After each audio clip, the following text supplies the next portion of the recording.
And good afternoon, good morning, wherever you are in the world. Welcome to episode 21 of Codebase Alpha. We're in the tweens, which is really exciting. Lucky number 7, thank you very much for the follow there. I was still on the stream starting screen when I got that alert, so thank you very much for that, very much appreciated, and welcome to the stream. So today we're going to do something a bit different. So, well, it's the same and it's different, I guess. So we're going to be looking at the Microsoft Bot Framework. This has recently been upgraded from version 3 to version 4, and that is basically a complete rewrite of the previous version. Coded Beard, good afternoon, welcome to the stream. So this is a complete rewrite, and they've just released version 4.3, so I thought it was time we had a look at that. So let's just pop over to the coding scene, and we'll have a look at some of the documentation, because there's actually quite a lot of documentation out on this at the moment. So let's have a look at that. So here we are on the Microsoft Bot Framework website, and there's quite a lot of stuff here. But what I wanted to draw your attention to was this diagram. This basically is laying out the kind of architecture of how these Microsoft conversational bots function. So over here we have channels, and these are things like Facebook Messenger, Skype, Slack, Microsoft Teams, things like that. So applications like that. We have various inputs, so people can type. Obviously, they can use their mobile phone and tap buttons on the screen. They can speak, and they can use adaptive cards. There's prompts and things on cards, and also there's a whole variety of devices that can use the chatbots. So mobile, I don't know what all these symbols actually mean. So it's home kind of users, and various, and even cars and things like that. All these various inputs or channels feed into the Azure bot services, and this is what converts inputs from each of these various devices, input styles or channels, into a common format, and that feeds that through into this central section, which is at the core is our code, which we're going to be writing. So we can have a natural language input. We can have Q&A kind of lookups against FAQs. There's computer vision, all that kind of stuff that's involved. They've even got something down here which isn't really that well explained, which is in the Internet of Things down here, Edge. And then we can actually pull in the cognitive services, the knowledge base here, Dynamics 365, various data sources, knowledge graph, Office 365. There's various conversational skills which we're going to have, and also third-party assistance. Now, we're obviously not going to get that advanced very quickly, and we may not even get very advanced at all in this. But I thought it would be worthwhile having a look at this and see what it does. So we're kind of really concentrate on this central white bit here, which is it says your brand, your personality, dialogues, and a language model. So basically, this is code. This is what we're going to be writing. So if you pop over to the documentation, thankfully this is on a nice dark screen. We've got a dark theme selected for this. There's actually quite a lot of stuff here. And ahead of the stream, what I did was I looked at this create and deploy a basic bot. So I haven't deployed anything, but I have created a basic bot.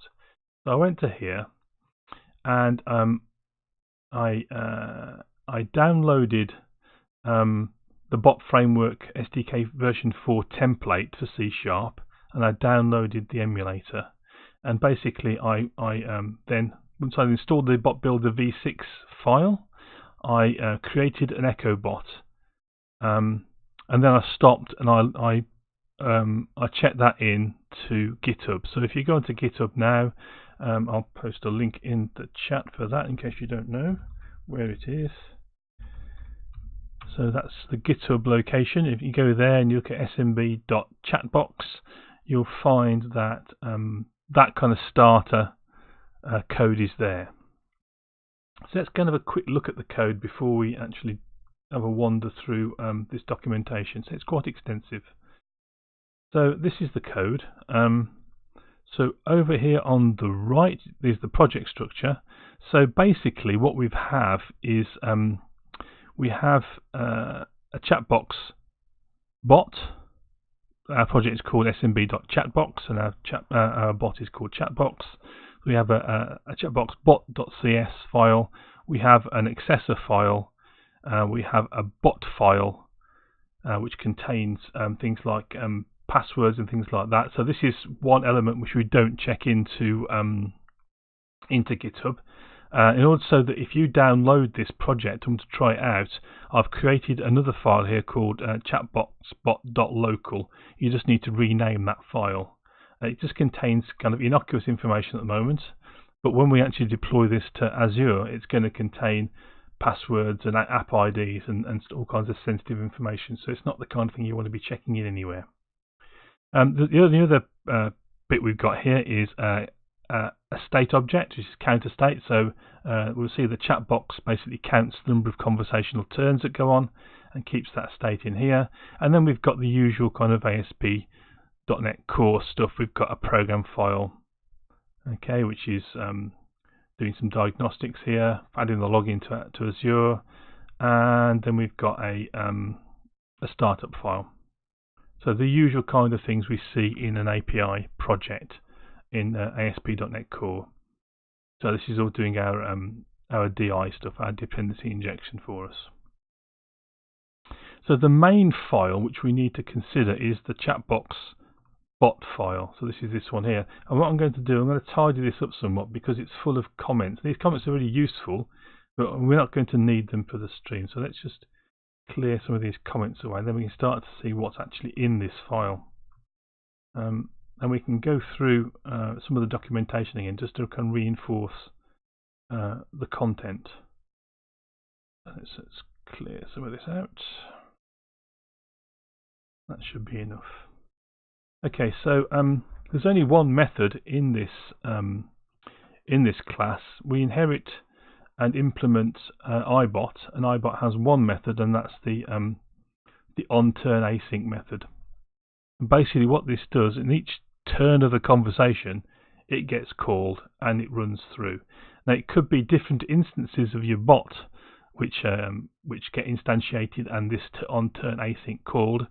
So you have to kind of keep track of any kind of state that is created by your bot for each user, for each conversation, and we'll come across that. In this case, we've got this counter state, so we're actually just counting up how many turns have gone by. So you can see state is equal to this counter state, and we just increment on every time through on turn. And all this does basically, when the user types something in, if we detect that the activity that the user is undertaking is to give us a message, then basically what we do, we increment the turn count, we store that away, we set the state away in the counter state object, we save the changes to it, and then we simply respond by echoing back what we were given. So turn 1, for example, you sent, and the message you sent, and that message there, that part there, actually sends the message back to the user. So let's actually run this up, and we get a kind of a feel for what it does, and then we'll have a look at the documentation and see what that tells us. So we need to run the project, and we'll get a web page, and it asks us if we want to download the emulator. And I've already downloaded an emulator, given that in normal circumstances we'd actually be connecting to this through one of those channels that I mentioned, like the Facebook Messenger or Skype or whatever. They actually provide a nice emulator, and it's got its quirks, but if we fire it up, unfortunately it's not available in a dark mode, I don't think so. It's a bit blinding, but I'll just move it out of the way slightly. And I think we probably need to make it a little bit bigger if we can. I don't think I can actually. I think I'm stuck with that. So I hope you can see it. Now to connect to our bot, we need to press this Open Bot button here, and we either put in a URL or the location of our .bot file. And so our .bot file lives over here. And if we connect to our bot, then we get some information about some events which have been detected. So conversation update event has been detected, and you can see over here it kind of gives us a rundown of what's going on. So we've got a conversation update event detected, and then something was posted out, which is these messages here. And if we type in a message, so we say hello bot, it's going to come back and say turn 1 you sent hello bot, and then we say how are you, and it simply echoes that back on turn 2. So if somebody else was connected to this this bot and they did different messages and different number of turns, the state for the turn number is held in that counter state object, which will we won't directly look at that, but we'll need to create our own state, I think. I think that's probably where we're going to go. Okay, so that's basically what the out of the box boilerplate code does. So obviously there's no customization whatsoever in this. And you and I are going to learn about this this together, really, because literally that's all I've done. I've downloaded that, built that project, made sure it worked for you, and then just demonstrated it to you. So let's go back over to the documentation. Now you can see there's quite a lot of stuff here. Actually, if you download this this PDF, which is here, there's about 900 pages of PDF there. So it's quite extensive documentation. The overview is basically what we've seen already. It says, you know, what's a bot, how do you build a bot, how do you test a bot, how do you publish one, etc. So, and it goes through these various steps: plan, build, test, publish, connect, evaluate, etc. So, it says what is a bot? Well, according to this documentation, bots are supposed to provide an experience which is more like speaking to a person or a robot than actually working with a web app or a website or a mobile application of any kind. So it's got that kind of sense of a conversation going on. So if we now have a look at where did I want to go? There was some. Yes, here we are. How bots work. So it says that basically a bot is an app that interacts with a user in a conversational manner using text, graphics, etc. So you get this kind of flow.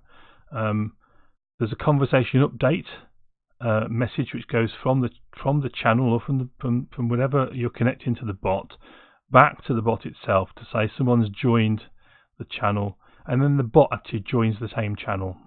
Okay, so there's two kind of conversation updates that happen immediately when you start to interact with the bot, and then you get into the hi, you said whatever, and then you got these kind of messages flying backwards and forwards, and you got your 200 OKs going back over HTTPS.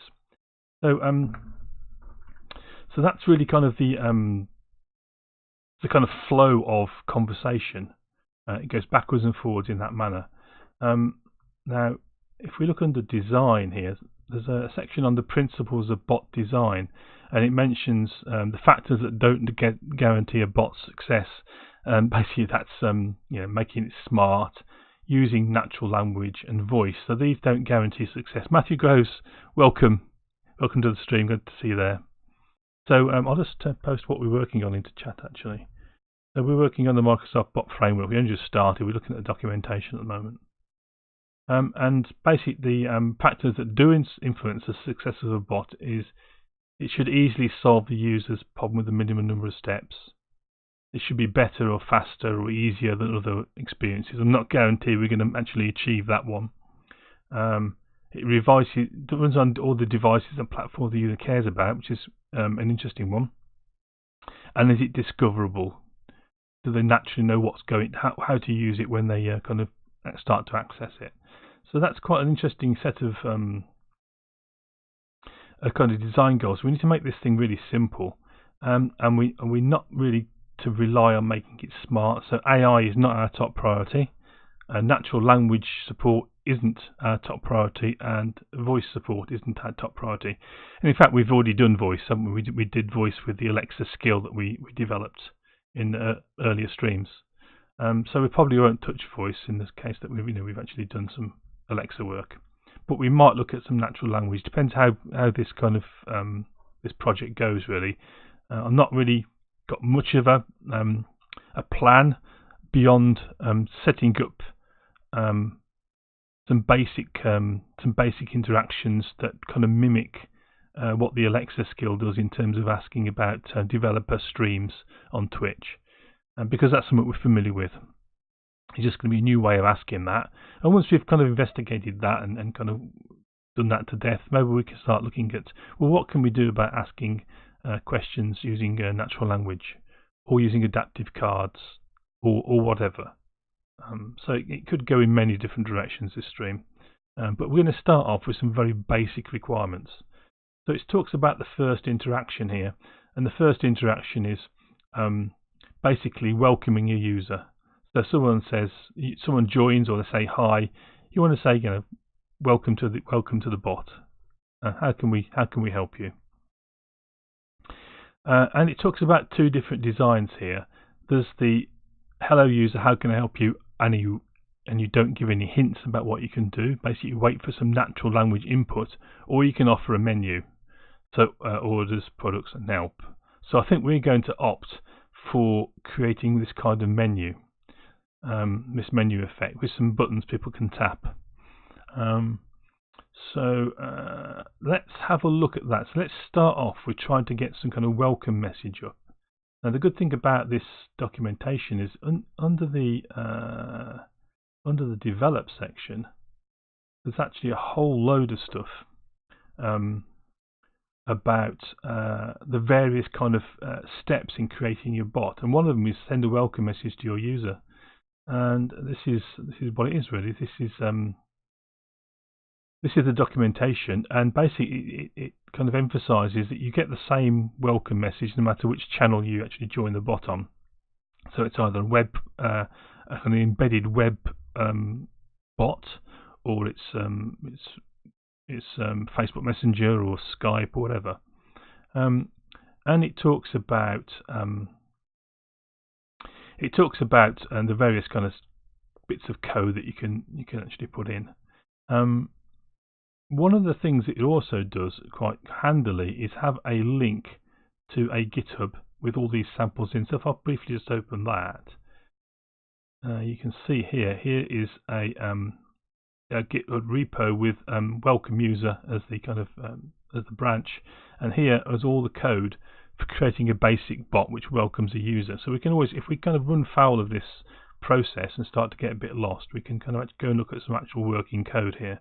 But what we're going to do is try to use the documentation to figure out exactly what to do. So we're going to basically welcome the user, and this involves two things. First, there's some state which handles the fact, have we already welcomed the person? We welcomed the user already, and then there is a welcome message, of course, and then there's actually a displaying the message.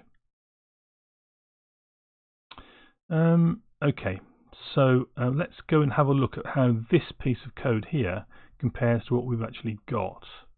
So this is our chatbox bot, and you can see that on turn, basically we if we get a message, then we bounce it back to the user and echo it back. Otherwise, we just say we detected an event of some kind. So this is purely informational, so this is for debugging purposes, so we'll get rid of this eventually, but for the moment we'll leave it in.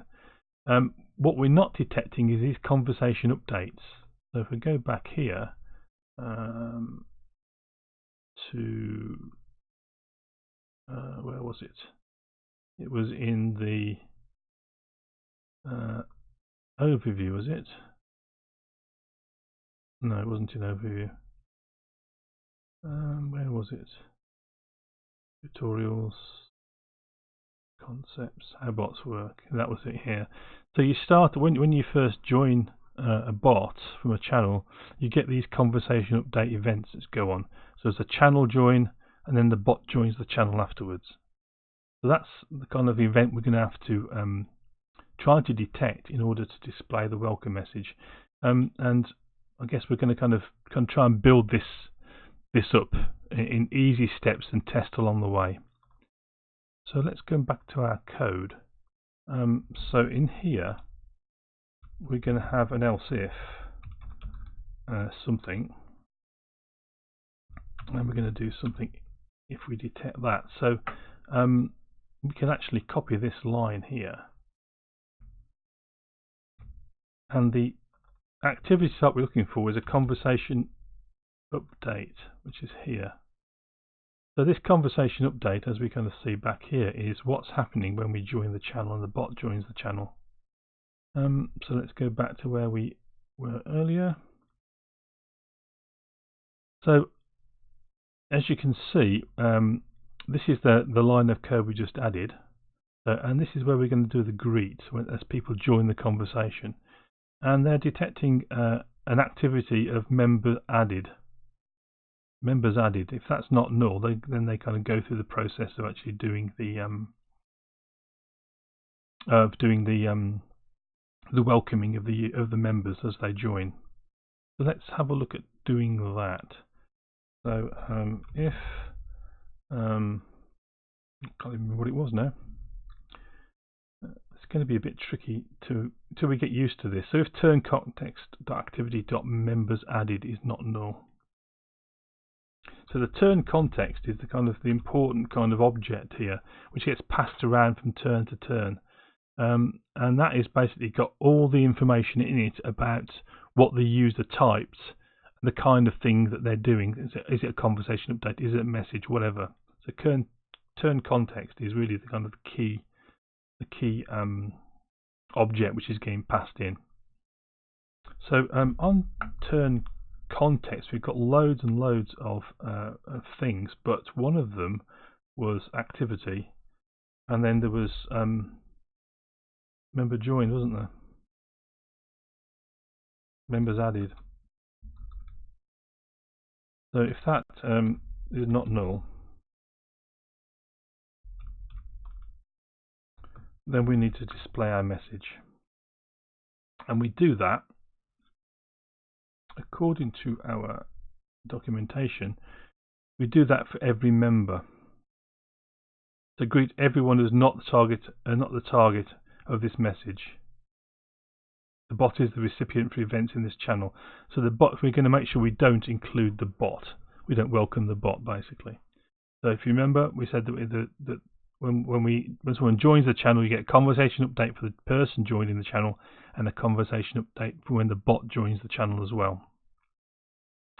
Okay, so it looks like we're gonna kind of for each iterate through all of the members, and then we go, if the member ID is not the recipient ID, then we're going to actually push out some kind of message. So let's do that. So for each member in turn context activities members added,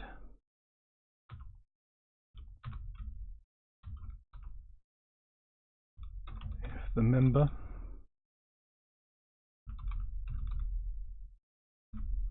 dot ID is not equal to turn context dot turn context activity recipient ID, recipient.id, so that means it's not the bot.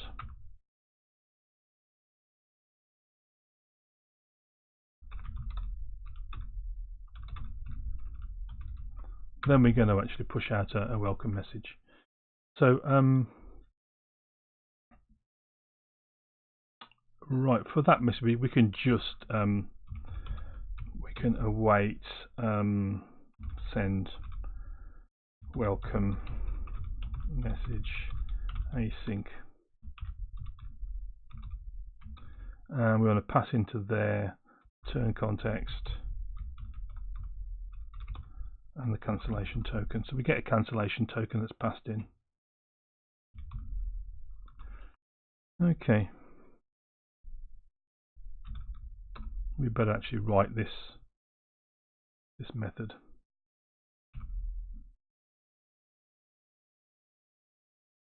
Okay.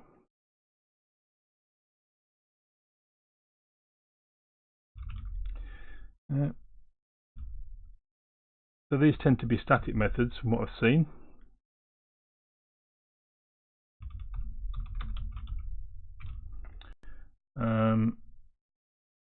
There we go. Okay.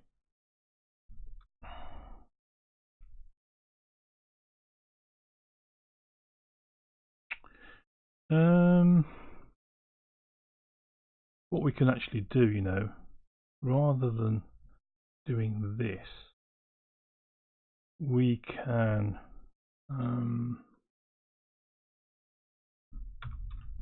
do this. We can actually get this for each into the method. I think that might be more.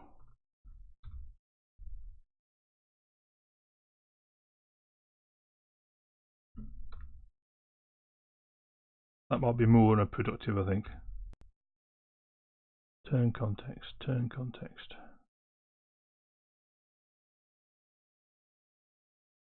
This is iTurn context.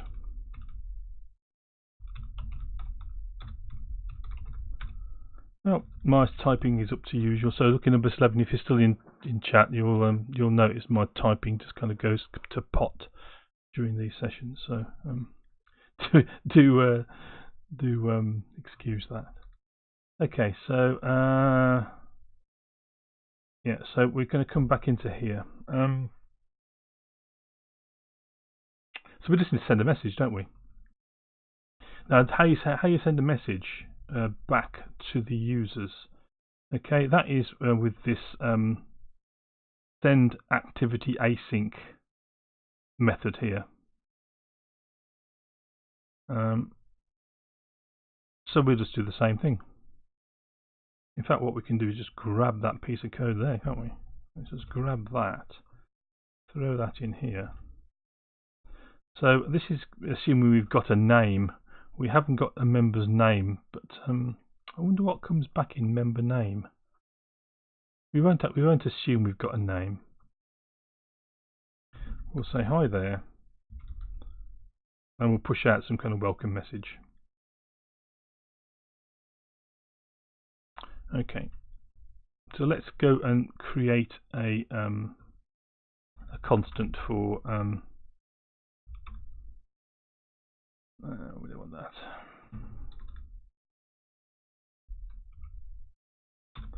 So this would be welcome message.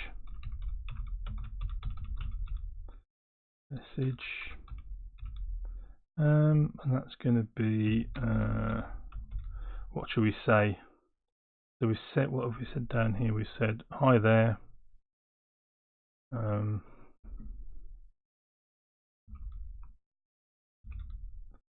Welcome to the chat box. We'll change the names a bit later on. Welcome to the chat box.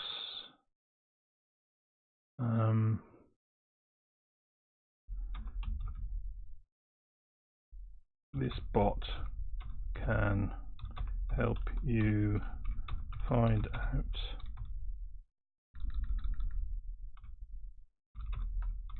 about live coding streams on Twitch. Okay.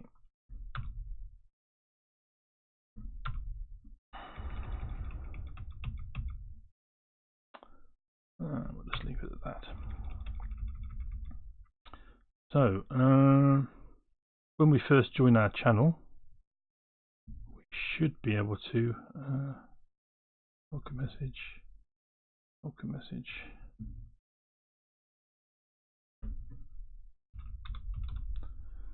So this needs to be static, doesn't it?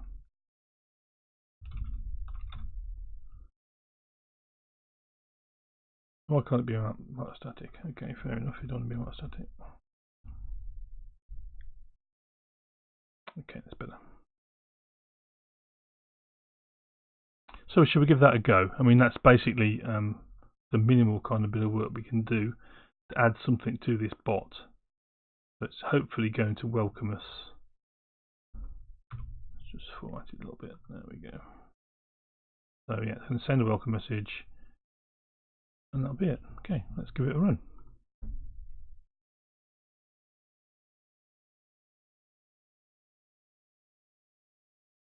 So I wonder what the chances of this working first time are.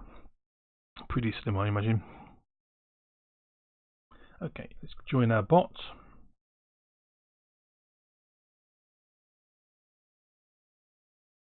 Oh, there we go. It said something. Welcome to the chat box. This bot can help you find out about live coding streams.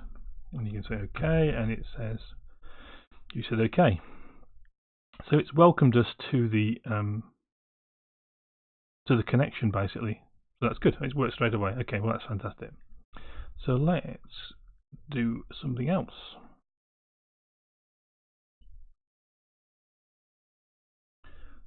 So over on the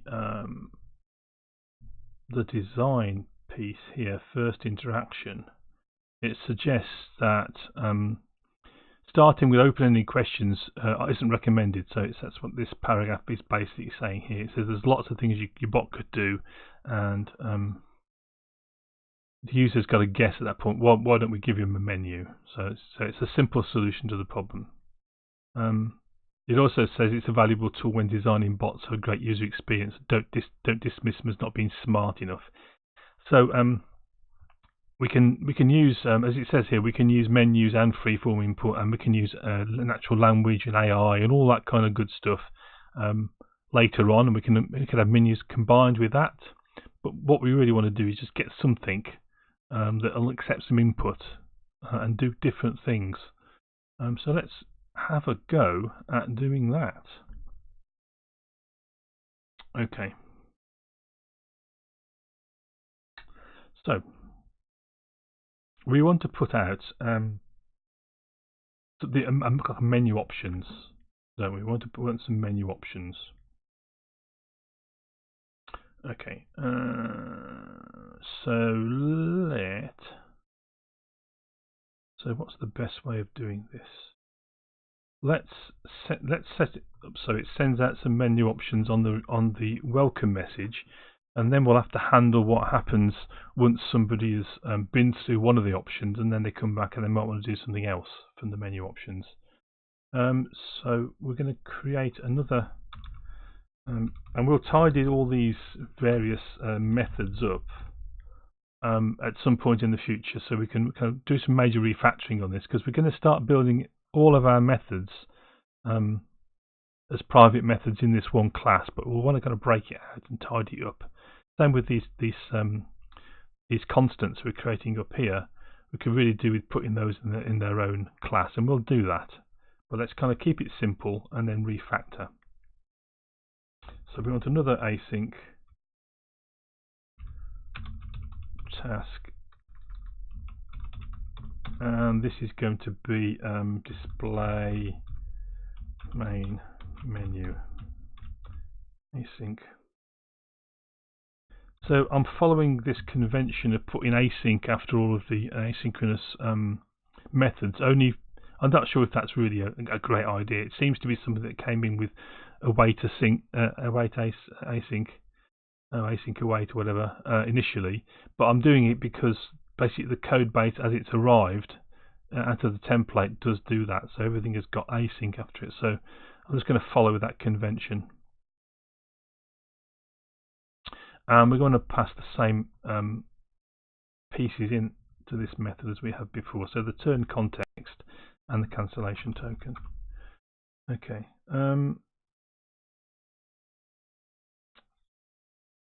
So we need to put a message out.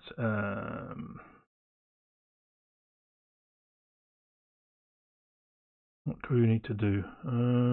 So let's go and have a look at how we actually can put out some options. So over here under the develop, buttons to guide user action. So that sounds like the right thing to do. Okay. So basically what they're doing,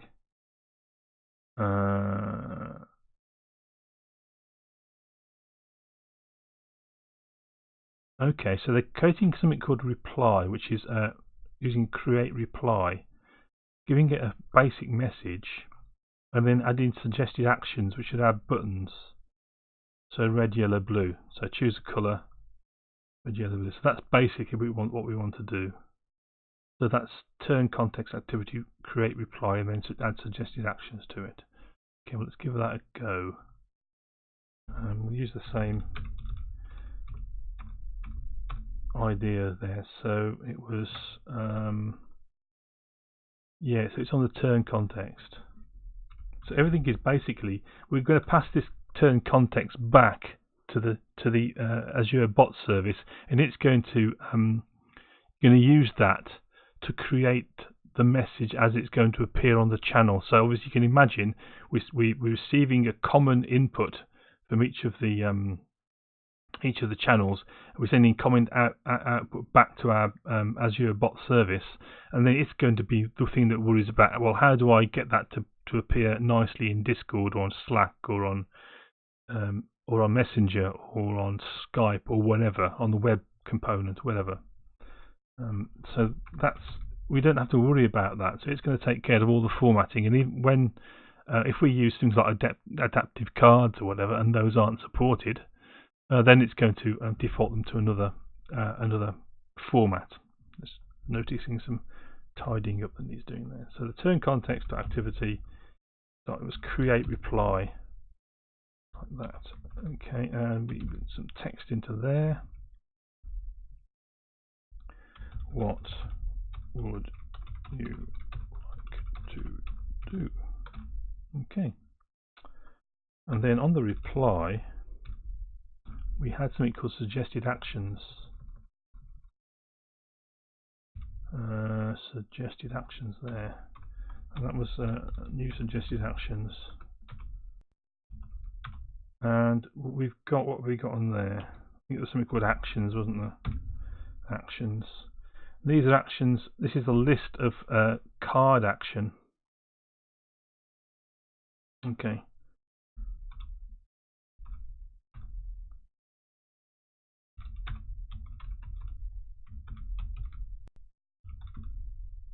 A list of card action.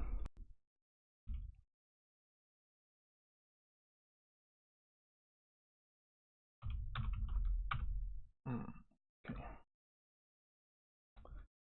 So we want a new card action. And what have we got on this? So there's a type, title, an image if we want to put an image out, some text, some display text of value, and some channel data. Okay. So I wonder what our options are. Let's go back to our example. So it looks like the type we need, which is I am back, instant message back, I guess. And then we need a title and a value. Okay, well, let's see what happens. So title, type, and value seem to be the minimum we can get away with. So title,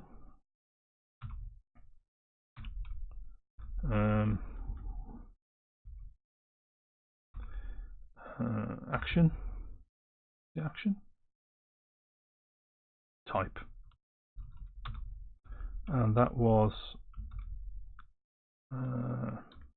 action types dot I am back, and then there was a value, which was a text value. Okay, and we'll just have 1, 2, 3 as the values are going to come back. That way the user can actually type 1, 2, or 3. Let's have 4 values. Okay, so I've no idea how this is going to appear. So we'll have number 4 as being help. Or should we? Yeah, number 4. And we'll have it so they can type the word help as well, I think, so they get the help that way. I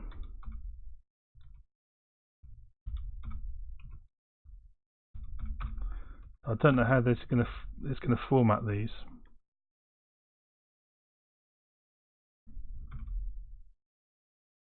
need to bring in a using statement for that.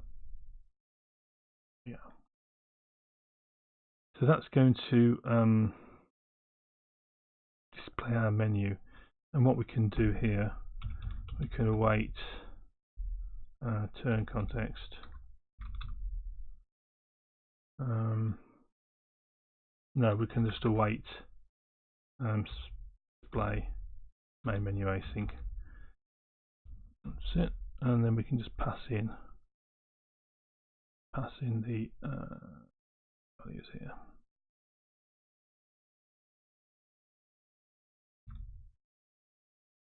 Like that. Cancellation token.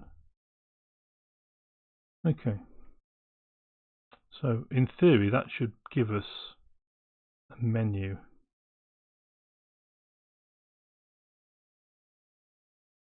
Oh, we need to output this. We've created our it's saying we haven't got an await.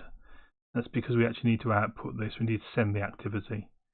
We need to await the turn context dot send activity async, and we want to send out reply and the cancellation token again. Yeah. Okay, so then that's happy with that. Okay. Let's give that a go. At least we'll see. We should see the card with the actions 1, 2, 3 on it. So I'm not sure how it's going to display this menu option. So let's give it a go.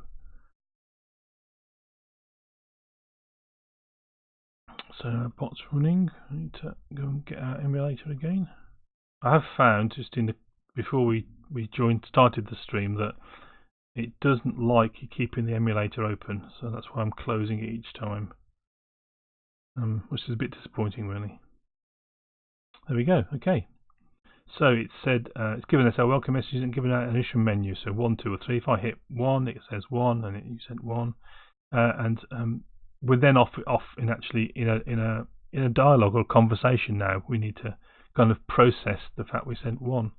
We can restart our conversation up here, and we get our menu back, and we type that in, and we sent 4. So we're going to need some kind of looping that goes through, and actually once we've finished our menu choices, it should kind of re-give us the menu. But we've got the basics there. That's actually reasonably straightforward. Okay, there must be more to it than this though. It's been too easy so far. Maybe it is just easy. I don't know. All that the talk about state seemed a bit complicated, so we'll see what we kind of come to. So I guess we need to actually we need to process the choices that the user has actually given us. So when we come through into here, so this is the section of the code which is basically just echoing back everything that was said to it. So rather than just doing that, we actually want to do something, don't we? So you sent 1, and then we can replace that perhaps with the menu option they pressed. Okay. So we need to know what they entered, didn't we? And they entered this information here: turn context activity test. So yeah, that's what we want, I think. Let's grab hold of that. And what we probably do is comment a lot or remove a lot of this code, but we'll start off just make a bit of space up here. So user choice, is it going to be equal to that? Okay. Let's make sure we don't have it's not null. So if not, string dot is null or white space user choice. then we'll go and do something. So we need a switch statement, don't we? So we've got, these are strings 1. Let's just copy this down.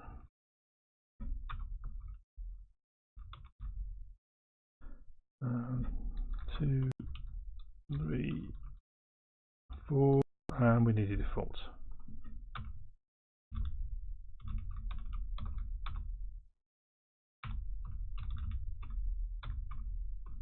Okay. So let's just output. Basically, let's echo back what we're doing here, really.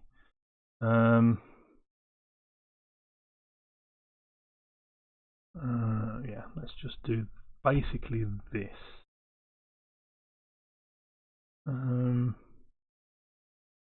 Yeah, let's grab that and pop that up here. We incremented the turn counter there, so we don't want the turn counter. So you chose,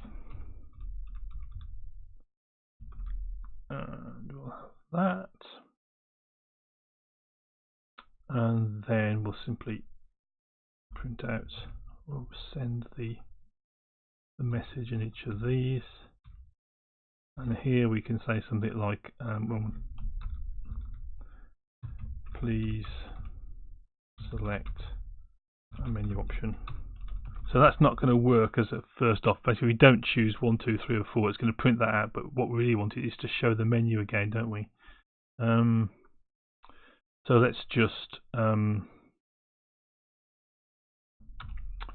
await display menu async. Turn. Nelson R, thank you very much for the follow. Much appreciated. Thank you very much. It's great to have you with us on the channel, and great that you followed. It really does help me out to follow. So thank you very much. You won't know how much that's really appreciated. Let's send the cancellation token in there as well.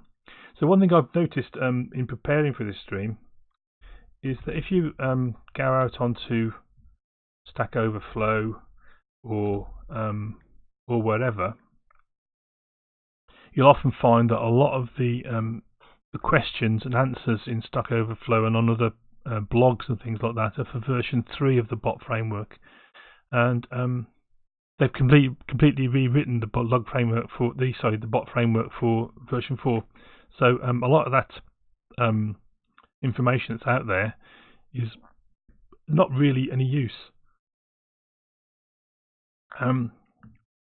Which makes when you get questions a bit difficult, because a lot of the answers you'll find are for a different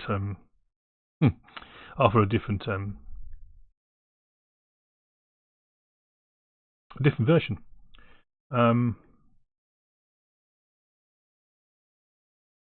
Let's put yeah, then we'll keep it that way. I'm worried about detail, and we're not into detail yet. I'm pretty sure this is going to look really rubbish anyway to begin with, till we figure out how to actually work with these card actions, and we might want to look at using responsive cards, adaptive cards, or hero cards, or image cards, and things like that, because cards can have buttons on them, and they're going to look a lot better than what we can produce initially. But let's just kind of get the simplest thing possible, I guess. We'll have it carry on doing the state stuff, so this seems important. So the conversation state, we'll leave that, but what we'll do is we'll get rid of this echo, because we're basically doing the echo above now. Have I missed there we are, I've missed a closing brace there. Okay, so this should do basically what it did before. And thank you very much for everyone who's joined me on the early stream. I know that a lot of people are still at work in the UK at this time, so we don't get huge numbers on the Wednesday early show, but I do like to do an early show because it gives people an opportunity who perhaps aren't able to kind of catch the late show, the ability to see kind of Codebase Alpha and what we do. It also there tends to be not very many streams on at the moment. I think there were a couple of streams that are going, but it does give people an opportunity to watch coding streams, trying to spread them out so everyone doesn't kind of pile in at the same time. And that's really quite difficult to do now because live coding becomes so popular. It's really astonishing. I've only been going since February, but even then there's more and more live coders kind of popping up. And it's great, and then there's such a variety of content now. You get hardware, software, more obscure programming languages. There's a guy called Gareth Hubble who can recommend it. Does C++, not that it's obscure, but he does F#, Rust. These kind of languages which you don't tend to come across every day unless you're working in those spaces. And I don't. I work in the C# space. There's plenty of C# streams around there, but there's such a variety now. There's the Raspberry Pi stuff. There's a guy called Robert Tables who does hardware streams as well. He was working with keyboards and flashing keyboards yesterday, and it's really kind of fascinating stuff to watch. So I really do appreciate everyone who joins me, and really appreciate the follows as well. Okay, let's give this a run and see if it actually does what we expect. Okay. It's going to get a bit tedious to keep having to start the emulator up, but no real way around it. It did cause issues when I was just trying it out just before the stream. Okay, so here we are. So we're going to say we want number 2. You chose 2. Start the conversation again. I'm going to choose 5, and it says please select the menu option. What would you like to do? So it's reproduced our message, and then we can say help, and it says you chose 4, and we need to now kind of process 4 and do something with it, which means I think we need to start conversation with the bot, or a dialogue with the bot. QMacro99, welcome to the stream. You're listening from the office. I'm in Blackfriars in London, and my head office. I don't work in London, but my head office is in London as well, in Parliament Square. So you're learning about people's thought processes too, regardless of language. Yeah, I mean the most interesting thing for me about, and it sounds cruel, but it's real thing, is when people run into issues. I know I run into issues regularly on stream, and I think 90% of the time I do manage to kind of solve them on stream. I don't like leaving it. So we don't solve things on stream. There's been, I think, one occasion where I've had to admit defeat and say, no, I'm going to have to do this off stream. And once you're out of that pressure of being live broadcasting to people, then often you can fix the problem easily. And you kind of think at that time it was 30 minutes and I'd solve the problem. But actually, one of the most compelling things about live coding is watching people have difficulty and then work their way through it, because that's what real developers do every day. They run into issues, they get yak shaving, they get all kinds of things, and they have to work through the problem. And it can mean, Google searches, posting messages on blogs or on Stack Overflow, searching through documentation. It's what you really do as a developer, and it's what you don't get when you go to a conference and you see it, or there's a product demo and it's all slick.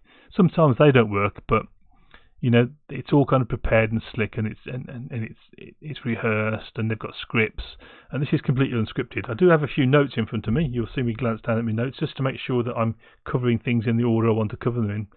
But we are discovering the Bot Framework together as we kind of work on stream. I think I'm just one step ahead of you, so I've read a bit of the documentation. I'll just post the documentation link back into chat for you. So if you have joined and you want to look at the same screens that we've been looking at for the documentation, just go to that link, and you can kind of follow along and maybe read ahead and tell me where I've gone wrong when it inevitably all kind of falls apart in a few minutes. Okay, so I think we've got that working, haven't we? So what we really want to do, though, is actually not just echo back what went on here. We actually want to start some kind of conversation. And for that, we need to look at something called dialogues.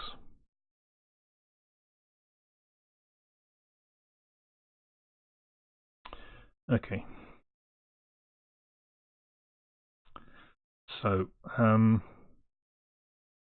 manage conversations using the dialogue library. Implement a sequential conversation flow. Okay. Okay. So this is a slight change from what we've been looking at. We need, so it says you need to initialize a state property accessor for the bot's dialog state in the configuration code in the startup file. Okay, so that's this bit. So we're going to be passing in a conversation state and a user state. Oh, this is the accessors. Okay, so we're going to create some kind of user object, a user state, and we can use that user state to actually hold things. What we're going to be doing is like asking for the name of a streamer, or asking for what programming languages or frameworks or spoken languages the person using the bot's interested in learning about, and then finding streamers that do those things. QMacro, classic definition of a consultant, someone who has read the manual for 5 minutes before you. Yeah. The other definition of a consultant, I guess, and in order to do deference to any consultants in the stream, is that they speak to a load of people in your company, then just replay that back to the company at a high level. But sometimes that's what's required because it's about gathering all information together. So I don't want to kind of diss consultants, but yeah, what you say, Kimako, is definitely true. And again, you know, sometimes I've worked for software body shops where they send you off to a customer and they say, right, you've been selected to go to this customer. It's about language X, and I've never done it with it. Maybe it's, I don't know. You're going to be helping them out with an Ingress database problem. Oh, I've never heard of Ingress.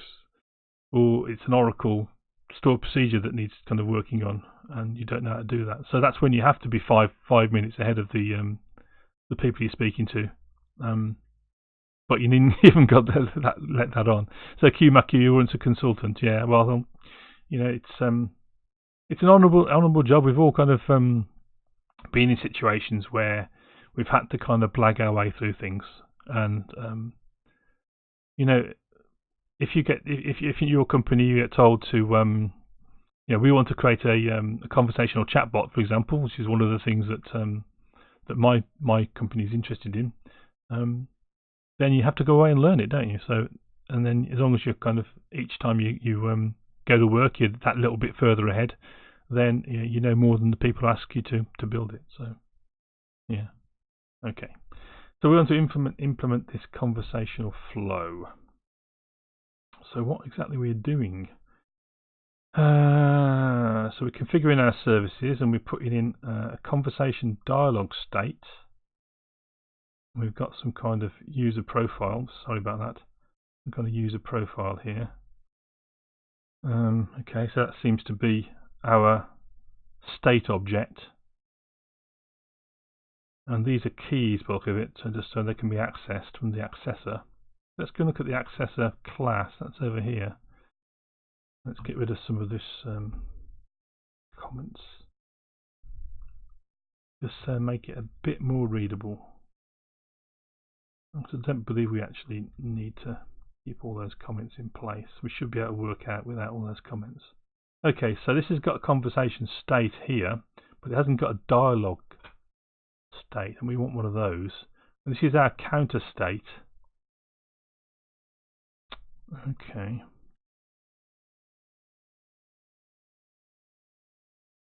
Right, okay, I think we see what we need to do. So, and then we're going to be, okay, so here we're getting dialogue. So create context, oh, sorry about that. So we get in the context of our dialog, and then down here we're updating the conversation state and any state that we've set up in our user profile. We're not going to have a user profile necessarily, but we're going to have some selections that the user will choose as part of our conversations. Okay. Right, and down here we're talking about, so it says each bot turn reflects input from the user followed by a response by the bot. So thus you're asking the user to input at the end of a waterfall step. So we're going to create a waterfall dialogue bot. So one thing follows another. This is the sequential conversation flow rather than branching flow. So this next option down here is a branching and looping conversational throw. So we might want to say give me a programming language you're interested in. You might say Rust, and you might say any others, and you might say F#, and you say no, there's no more, and then it'll go off and find you some streams that do Rust and C# and F#. So hopefully bring back Gareth stream at that point. So that's the kind of plan in my head to do this. But we want a simple waterfall style dialogue to begin with.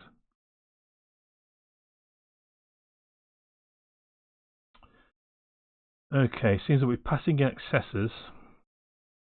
We must be doing that at the moment. Yeah, so we're passing in. Oh, we're passing conversational state, and that's interesting. So we're creating a new chatbot accessor here. We could probably do that by dependency injection, couldn't we? We'll try to do that, I think, rather than doing a new. Seems we've got DI while we're newing objects up in the constructor when we can inject them. Let's look at that first, shall we? So we try injecting the chat box accessor rather than newing one up there. So down here, okay, let's get rid of some of this commentary as well, just so we can see where we are, because it looks a bit busy and it's confusing for you as viewers, I think, to have all this green.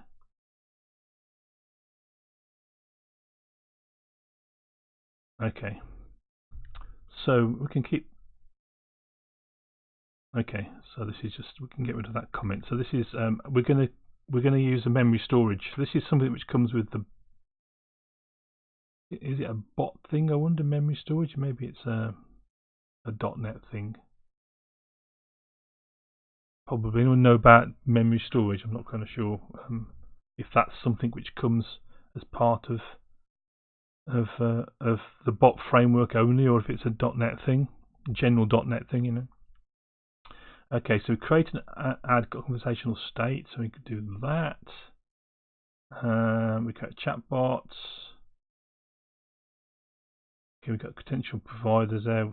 So that's when we actually deploy it to Azure. We're going to get credentials from our bot file, and we're creating a logger. Okay, it looks like we've got some options here. So if there's an error on the term, we're going to kind of throw an exception. We're going to print something out here, and so it looks like something went wrong. Okay. So let me just check. So I was, yeah, I'm kind of going off piste here. I'm going off track, but I think we should do this because I don't like the fact we're newing up something. We might as well try and do it.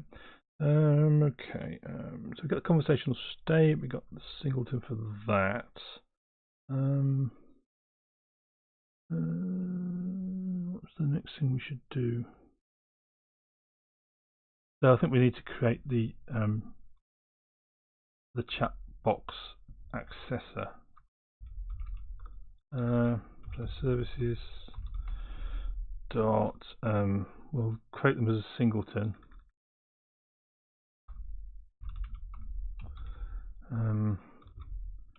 Add singleton. and it's going to be what? It's going to be a chat box accessors. That's what we're trying to create, isn't it? Okay.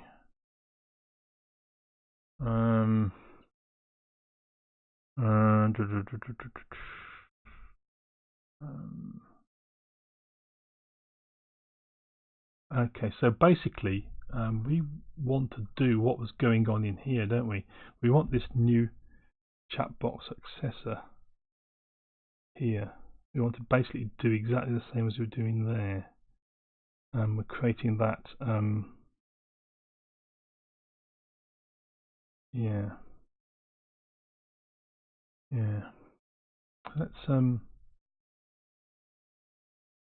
grab that.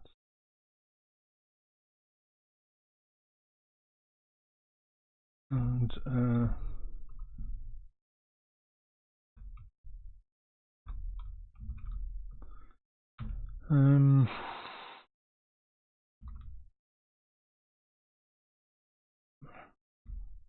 maybe I shouldn't have gone down this rabbit hole, but we're gonna give it a go.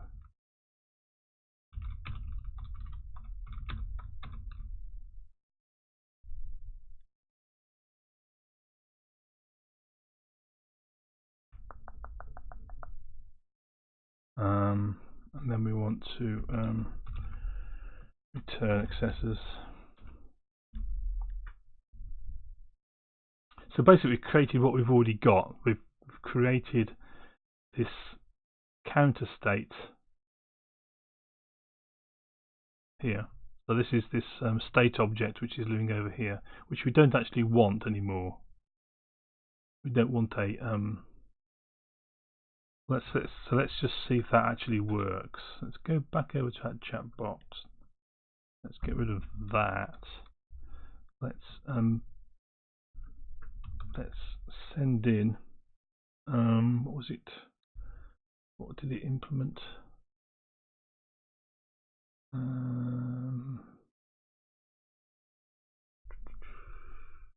Chat box, we use that, don't we?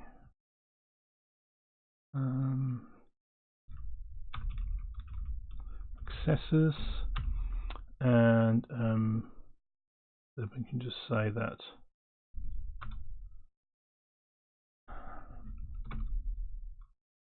we want to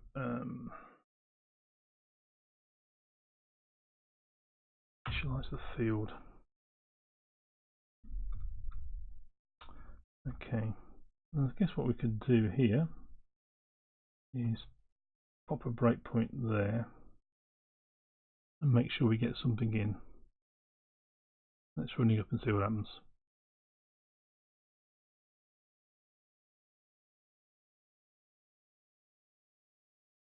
So we haven't created an instance of our bot yet, so we need to actually connect to our bot and actually interact with it before the bot gets created.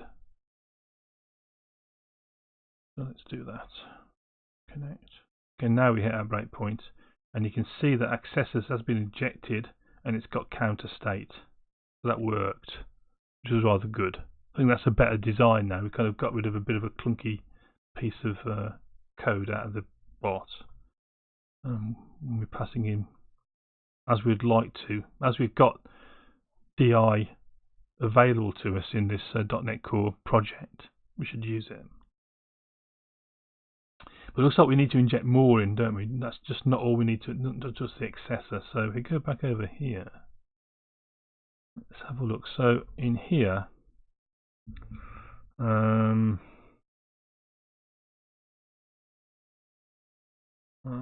are we? In here, we need to set up a dialog state, conversation dialog state, and also some kind of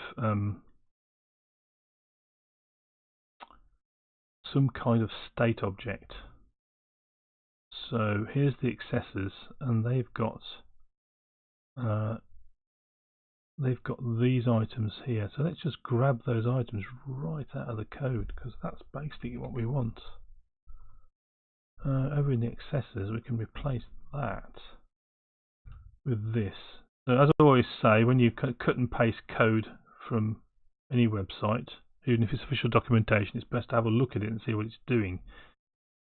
So it looks like we've got these things called state property accessors, which are generics, and basically we set them up for each type of object we want to access. And we've got something down here called user state, conversation state. And user state is going to be associated with this user profile. So we're not going to call this user profile because user selections.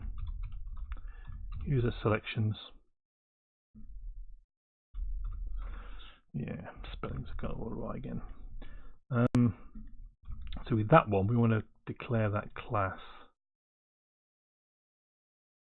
So that's gone over to user selections here.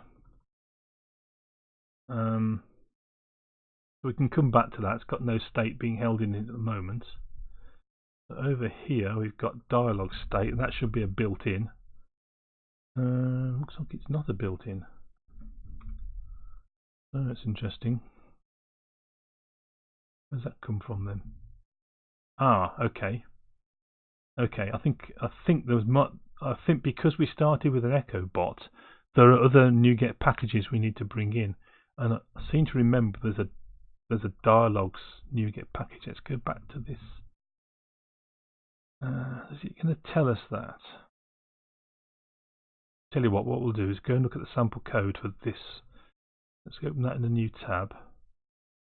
Here we are, and off in the multi-turn, the CS proj. Okay, look, there's this line here, the bot build dialog package. So let's grab that reference and bring that into our project. So let's just pop that in right about there. And 4.2.2 seems to be the right version, even though they say it's version 4.3. This looks like version 4.2 to me. Maybe we're not using the very latest framework version, so I'll have to check that out after the stream. Okay, let's have a look. See, has that helped? Let's do a build. Bring that package in, and now we should be able to use that, which we can. We should build okay now, which we do. Okay, so this is some kind of dialogue state. So imagine what this is going to be is that you started a dialogue, the dialogue continues, the dialogue continues, the dialogue ends, and it's going to keep keeping track of whether your dialogue is not started yet, you're in a dialogue, or you've just finished a dialogue and do different things. The user profile here, we're going to call that user selections, because that's what going to be the choices that the user makes while within one of our dialogues, and we'll persist that. I'm not sure if we really need to persist it, but we will do, just in case. So down here we've got our counter state. Okay, so we've got chatbox accessors.counter state name. So they seem to give these things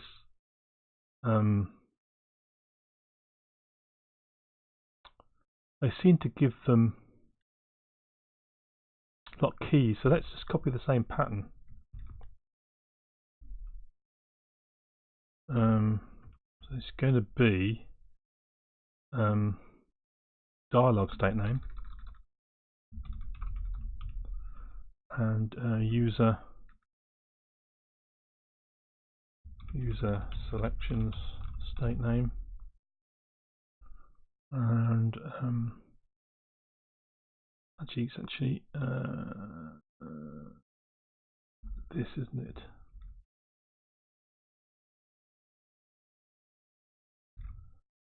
That and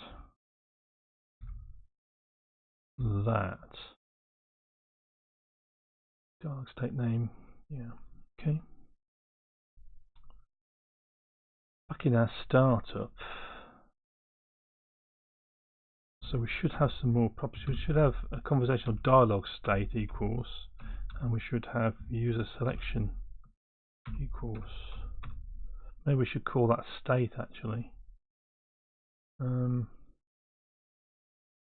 User selections state, just to try and follow the guides that we've been given. Conversation state, user state. Yeah, I think that's what we need to do.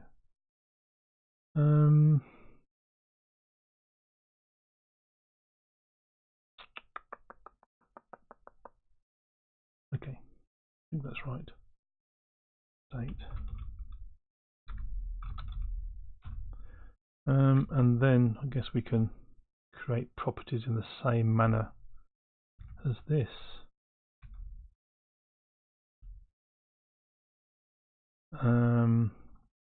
This is going to be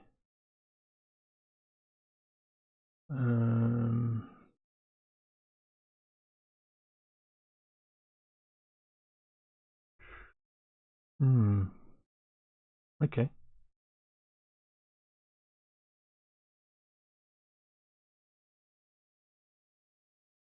I guess we need to have the user state, conversation dialog state. Let's go back to our documentation. In fact, let's have a look in here. Let's have a look at the startup file in here. Multi-term prompt. Startup. So what are they doing in the same location? So they're passing the conversation state in. Oh, that's a dialog state, okay. But they're passing the user state in. Passing user state in. Okay. User state. Okay. So we want user state, which presumably we're going to inject. We don't need. We need. That's going to be dialog state.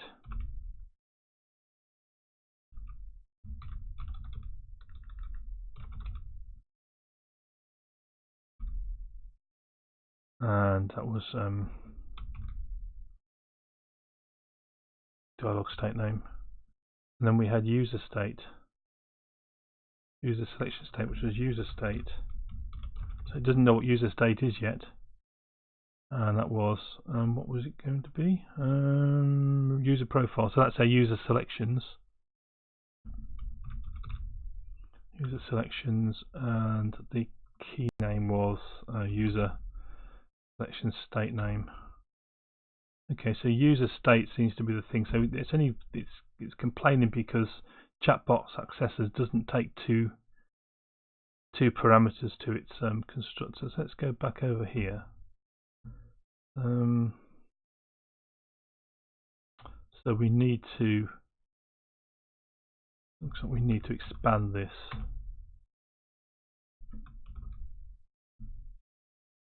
And not use the fat arrow syntax. Come on. Ah. There we go. So tidy that code up. Oops, it's fat arrows again for me. Never mind. Actually, what if there's an option to not do that? Expand method. There we go. So we want to take in user state.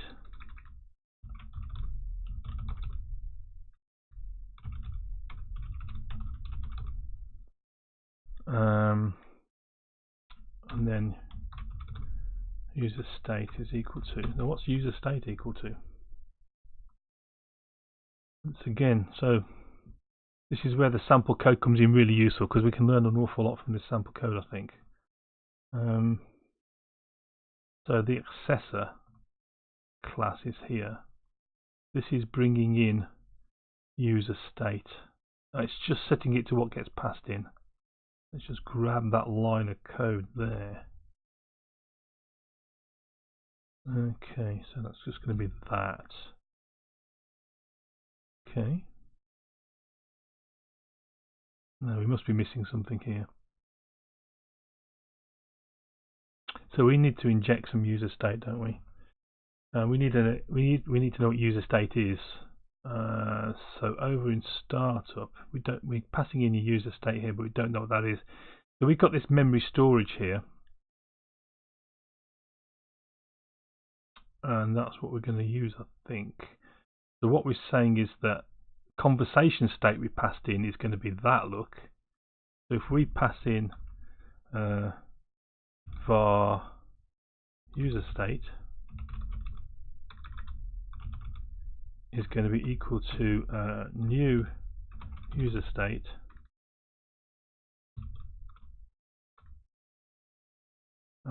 we pass data store in there because we use the same memory storage. Is that going to be sufficient, do you think? Okay, well, I think so. And here we've said that it's going to user state. We're going to create a property which is going to be user selection. So we get in our user state, which is a persisted object. We're going to have our user selection object. Kumako99, thank you for joining the stream, and we'll see you again hopefully shortly. Hey, Link Slumps, welcome to the stream. Good to see you. So today we're looking at the Microsoft Bot Framework, and we're currently trying to wire up dialogues. We're actually embedded currently in the startup class, just to get some dependency injection going on. So what we're injecting is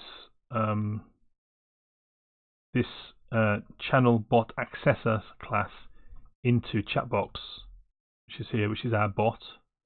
Every time an instance of bot is created, we're going to inject those things in, and you can see they're being injected here.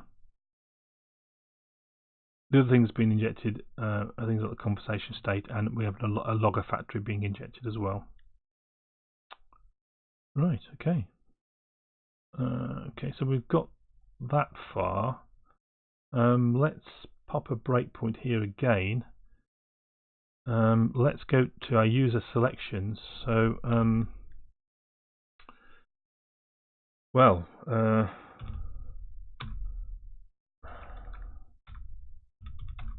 I don't want async there, thank you.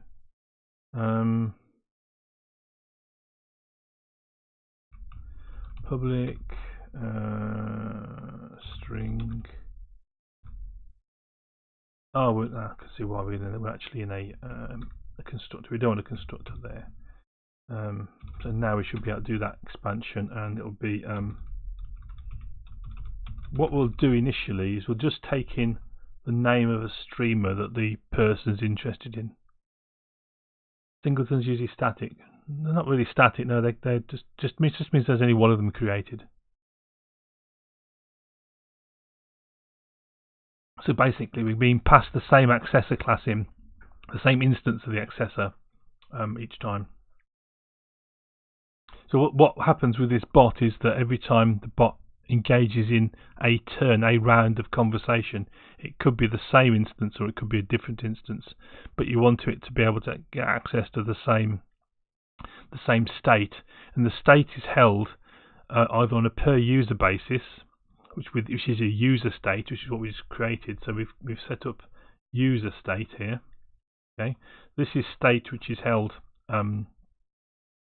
about the individual person who you're having a conversation with, the bot's having a conversation with. We've got conversation state, which is kind of, doesn't matter, there might be multiple people in on the conversation, so that's kind of holding information about that whole thing. And actually there's another type of state which is called private conversation state, and the private conversation state is when in the kind of midst of a larger conversation with multiple people, you may want to converse with someone and keep information about individual people in that multi-person conversation. So one of the examples they give in the documentation is if you've got some kind of classroom bot and it's maybe giving a quiz, that everyone kind of interacts with the bot on a conversational level, but when you come to give out the scores, how well you did, then you kind of you store the individual person's information in user state, and also you might have a private conversation with them. So you might initiate a conversation where you interact with just one person, so that's your private conversation state, and you'd store all that information in there. but we're not using private conversations, so we're not going to worry about that bit. So we've got some state which is for the member who's conversing. We've got some state for the entire conversation. We're creating our accessor here, our chat box accessors instance, and then that's going to be injected. We set up our DI container to do all that. I think that should be enough for us to test that when we get here, we get all the accessors that we want. Now let's just go back here. We're still injecting counter state. We'll leave counter state as part of it for now. So let's kick it off. And I'm sorry about going kind of baby steps, but I think that's the best way to do it when we're still learning this framework, because it is quite different from what I'm used to with developing Twitch or Slack or Discord bots, in that they tend to be just responding to commands rather than actually engaging in active conversations as such. Okay, we hit the breakpoint we have. So our accessors here should contains a conversation dialog state, which is what we wanted. That's basically what we're after. It's still got the counter state. It's got a user selection state, which is of type user selections, which is good. And we've got a user state. Okay, looks like we're going to set up to go to the next step of this process. That's been quite a bit of kind of ceremony to get that working, but I guess once you've got your state defined, the rest of it should be fairly straightforward. So let's have a look. So that's our accessor. So we've done the configuration of the bots. We've done the bit with the startup class. Now we need to update our bot turn handler to called dialogues. Okay. I think we probably need to define what our dialogues are first, perhaps, but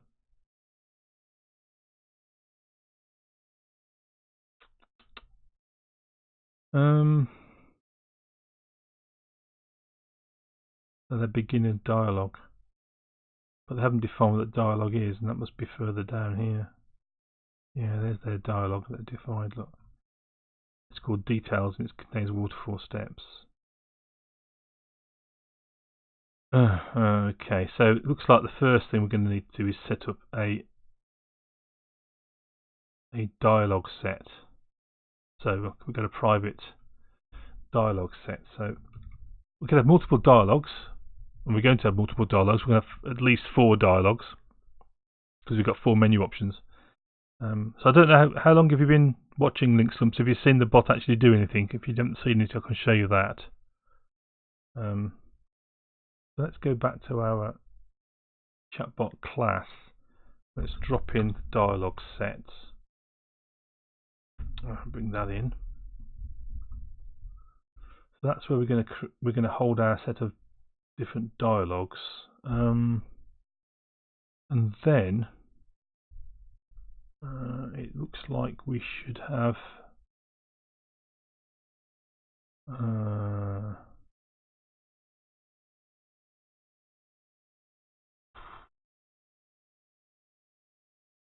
okay.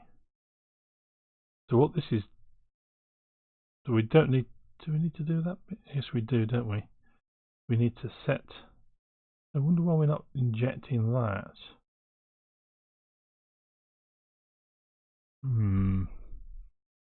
What does my note say about that kind of thing? No, we're going to new that up. We'll figure. Yeah, my notes just say that we knew a dialogue setup, so we'll do that for now.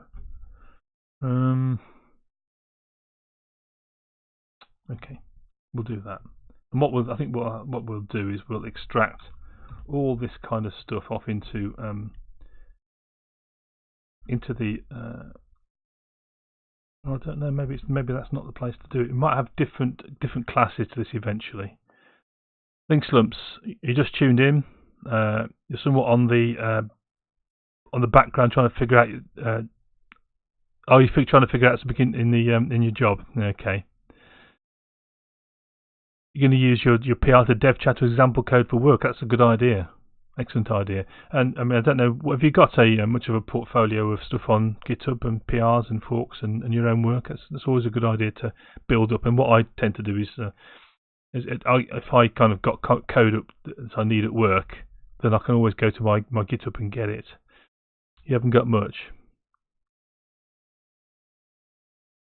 You're not sure if the website you designed is good enough. Well, why don't you just put it up there and then develop it? At least it shows progress. You'll have a kind of history of commits to your repo that way. Okay, well I'll so this is we might as well use what we've passed in. What I'll do is I'll just, if you're just kind of if you're going to watch link stumps, I'll just run the bot so you can at least see what it does. It doesn't do an awful lot at the moment. Okay, so let's run up the Bot Framework Emulator. Open the bot, connect, and you can see what we're doing. We've got a welcome message, which we've done. We're asking what you'd like to do, and then we've got a menu. So we can say 1, and it says you chose 1. That's all it's doing. So what we're going to now is start to build out these various options so they do different things. We're going to use dialogues to do that, because I can imagine what's going to happen. We're going to say you chose 1. Now I've got some questions to ask you, and you have to answer those questions, or some choices, more choices to make. And we can make this arbitrarily complicated, but we're going to keep it fairly simple to begin with. Okay. So let's not have any dialogues to begin with. Let's work out what needs to go into this code, because this code, rather than these await, turn, context, send activity asyncs, need to begin dialogues. So if we create kind of a dummy dialogue, which basically does exactly the same thing, it just prints out what choice you selected, that will kind of move us forward. So let's have a look at what the ceremony for setting up dialogues is. So we've got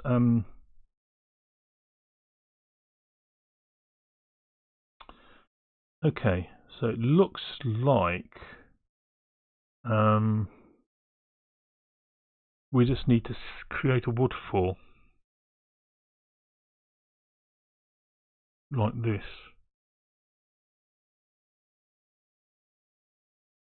Okay, fair enough. So we're going to add a new waterfall dialogue and give it a name, and then we're going to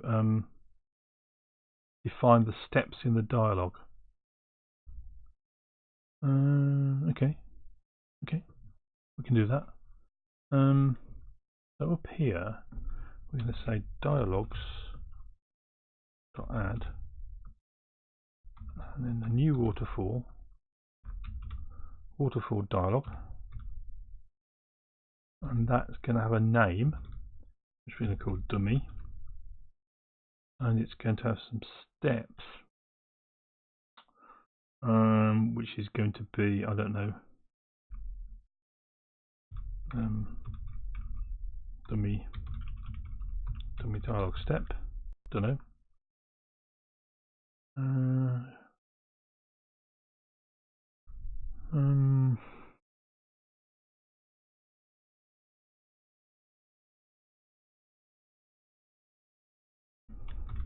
It's going to be an asynchronous thing, isn't it? Let's define. So what they were doing before over here is defining waterfall steps as an array of steps, and then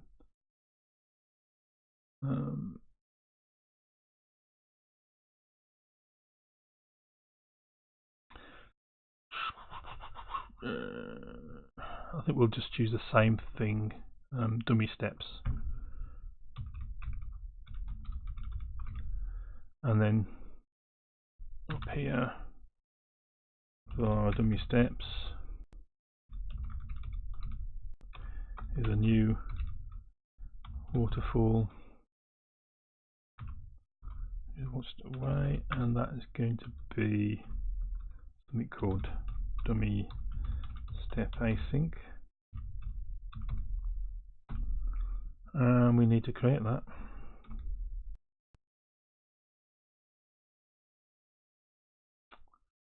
Okay.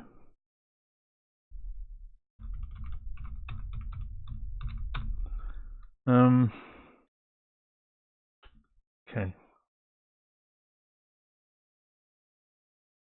So it's created us that that type for us, which is really quite good because it's given us a nice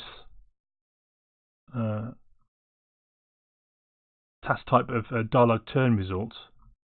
So we know exactly what it's going to do. It's taking in a context object and a cancellation object, a cancellation token. So what do we want it to do? All we want it to do is to simply output what our current thing does here, which is this, isn't it? We just want it to pop out a message. And we're not going to be able to print out the exact same message, but we'll just get it to do something. I guess this is going to be step context rather than turn context. And we'll say you are in a dummy dialog. Dummy dialog. And that's the end of our dialog, really. Send activity async. What's wrong with that? What's wrong with that? Oh, we need to take in it's not, we've not fulfilled the contract. We need a cancellation token as well. Is that not it? Oh, okay. It's gets more complicated than this. We can't just pass a string in here like we can here. This is a different type of thing. Look. So let's open the first I'll type waterfall context. Okay, let's go and have a look over here. Step context.context for a start, and then it's the text is being passed in as a message factory. Okay. So step context.context dot, and then this has got to be a message factory dot text.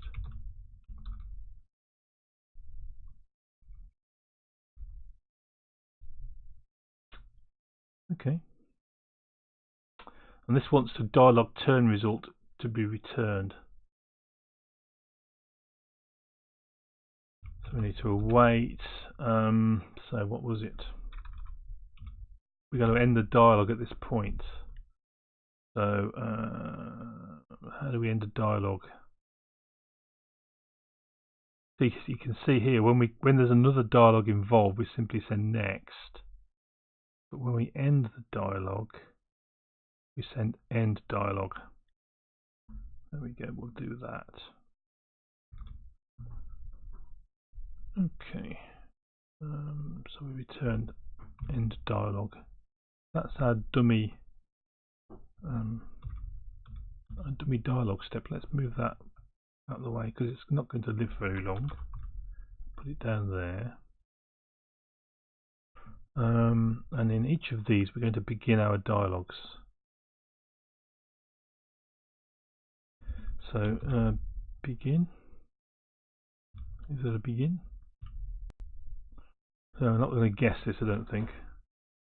Okay, we need to use a dialog context, not a turn context here. So let's go back to our example code and see what they were doing. Okay. So they're getting the dialog set here. Let's do the same.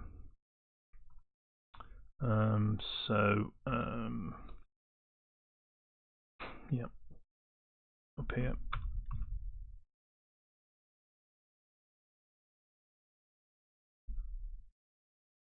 Do that. So now we need to know whether there's a dialogue going on or not. Right, okay. What's it do here? So it says if the results, we're getting results from the dialogue context, if it's a continuation. So if that's empty, then we want to actually do our menu, don't we? Okay, so dialogue turn status empty. So if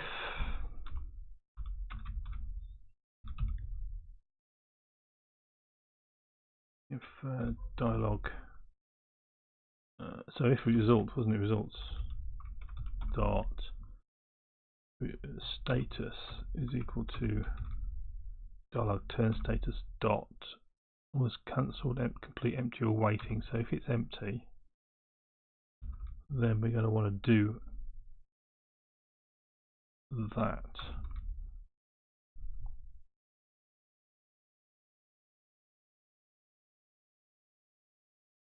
This will be dialogue context, I'm guessing. There should be a begin dialogue, which there is. Begin dialogue async. And what does that take in? It takes in a dialogue ID, and the current ID is dummy. We'll get rid of these magic strings as well at some point. Does it take anything else in? It can't, and a cancellation token, which is pretty consistent. So there's a kind of pattern to the way this is coded. So should be get used to that. So let's just do the dummy for all of these things.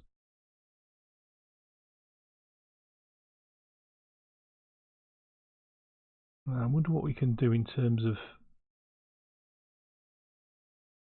can we be clever? Let's get that. Let's just see if that bit works first, so that we're going to, whenever we press, we should get you're in a dummy dialogue text here. We should get that, except if we press 5 when we should drop in the default. So let's just make sure that's working for the moment. As we're coming up towards just a quarter of an hour of the stream to go, so I want to try and get at least to prove that that bit's actually doing something. Okay. So we connect to our bot again.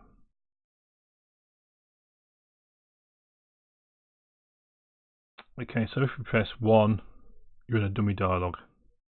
You set the conversation, press that, we're in a dummy dialogue. Reset the conversation, type in 5, please set the menu option, what would you like to do? So that actually seems to be working, doesn't it? So do you think we're getting the hang of this, guys? I think it looks like we start, I mean, I'm speaking too soon here, aren't I, really? But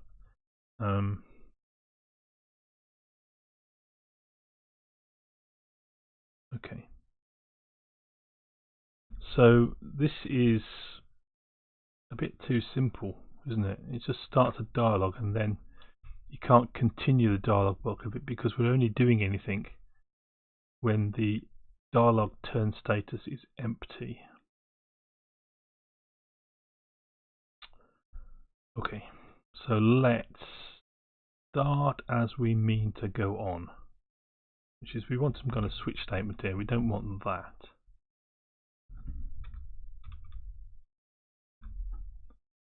So, it's giving us options for each of them. Okay, well, I think complete and empty are basically the same thing. It's not, sorry, cancelled and empty are basically the same thing. We want to, oh, is that right? If we cancel it, we probably want to go back to the, well, let's just bring that cancelled status, let's bring that up here and not have an individual one for cancelled at the moment. And we want to bring all of this here. Let's get rid of that and bring that into our empty. So this is the start of a conversation. When we cancel a conversation, we probably actually want to display this menu, don't we? And maybe that's not the right thing to do. We cancel a conversation. Yeah, we want to go and display the menu again. So let's do that. So that's break. So if it says cancel, then we're going to do these things again, I think. And that, I'm not sure how you cancel the conversation yet. I guess it must be some kind of option that you do. Link slumps, a bunch of if statements could cause a pretty big gap. They have no solutions for better. Well, yeah, I think a switch statement is probably better here. And what we can do is we can pull all of this kind of stuff out into its own class eventually, so that, or its own method, so it's not kind of clogging up this main method here. This on turn async is basically the public method in here. We don't want to get too big; it's getting enormous. So we will be pulling these things out eventually, but there's no point in doing that kind of refactoring yet until we've got it working, and at least doing something that interests us. So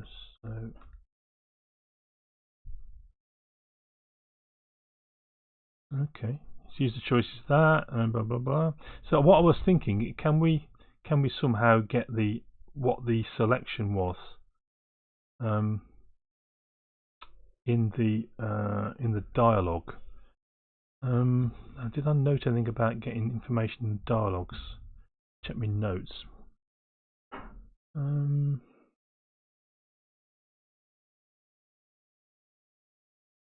So the step context might have it on it. So let us pop a where's our dummy? Yeah, so the step context. Let's var ctx equals step context. Let's see what's on the step context. And let's put a breakpoint in there. I guess we kind of made two changes here. I think we should be okay though, because these aren't going to do anything once we're in a conversation. The conversation doesn't go any further than so on conversation complete. We probably want to do this again, don't we? To repeat, to bring our menu options back. So we could do that. We'd make quite a few changes without testing, but let's give it a go and see what happens.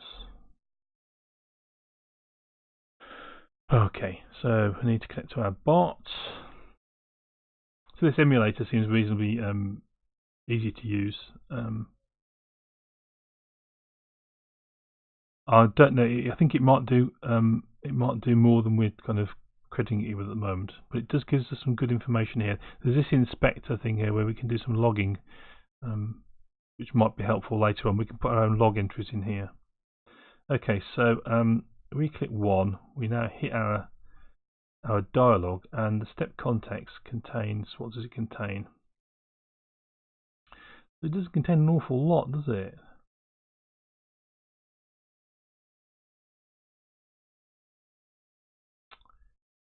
Okay. So it doesn't give us any option here of capturing what. Oh, well, the context up here might do though. The turn context. Where are we? Let's over here. So that the activity active dialogue. Date count is 4. Not sure what that is. And the context. Activity. There's nothing really that I can see is telling me what number I pressed. Wrong about text is 1. Look, there it is. So that was context activity text. So if we stop that and say that selection is equal to that dot context dot activity dot text, then what we can do, We can say use selected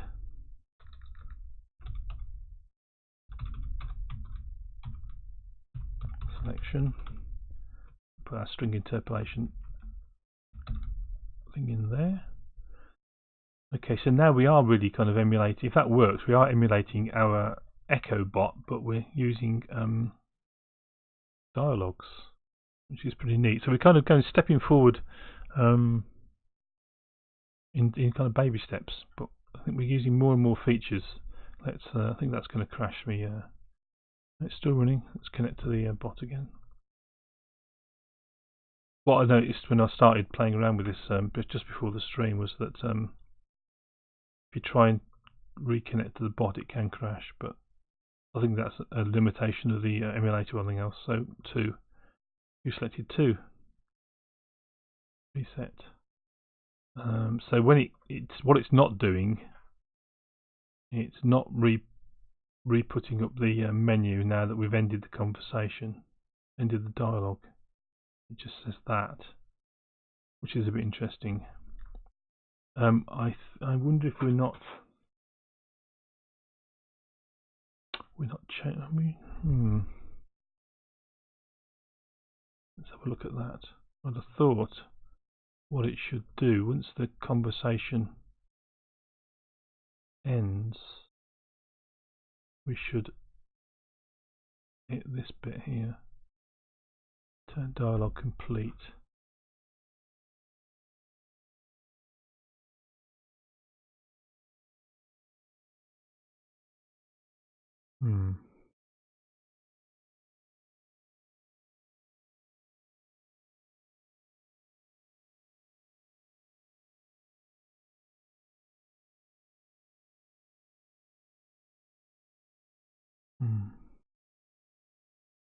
That's what we don't need to do.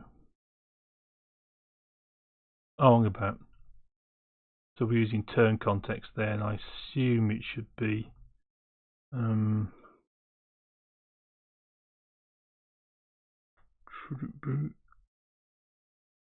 we should just display that.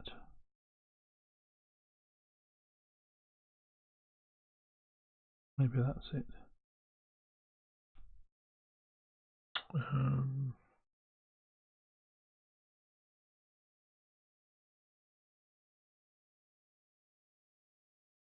Try it. Can't think of why it wasn't, unless it might not have had turn context available to it there, so maybe that was causing the problem. Okay, let's give that a go. Right, emulator coming up. This is a bit tedious, connecting to the bot each time.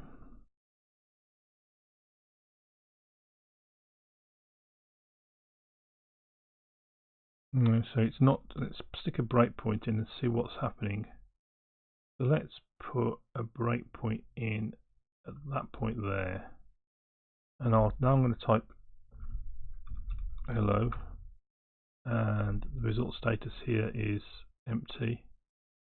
And we continue, it's going to display the menus. If we then hit that, we empty, continue, we display our message, but we haven't instigated a new kind of round of conversation, so that's why it's kind of frozen at that point. Okay, we'll have to think about how we deal with that, because we want it to show the menu options again, really, at that point. So we'll shelve that bit and think about that. You almost want to kind of say and. Actually, no, I'm not sure exactly what we want to do there.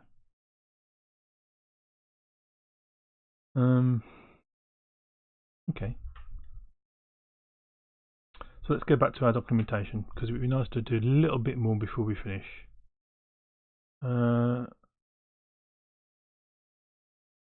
So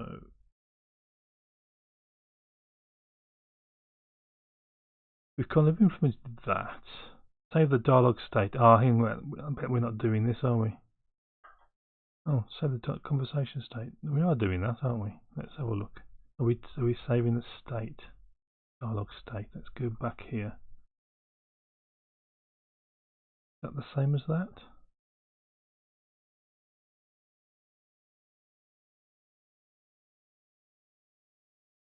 I don't think it is.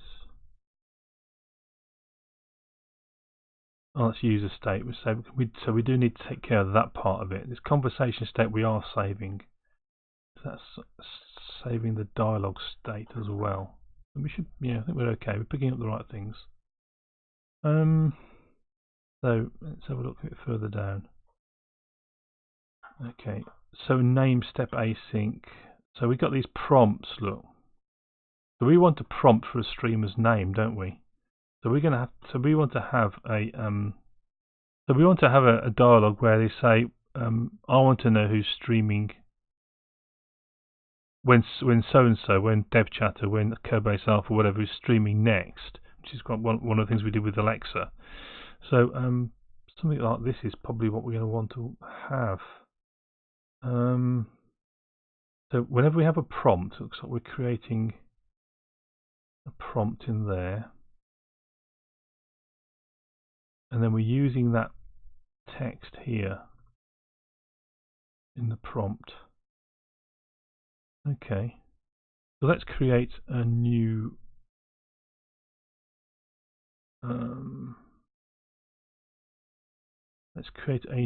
dialogue.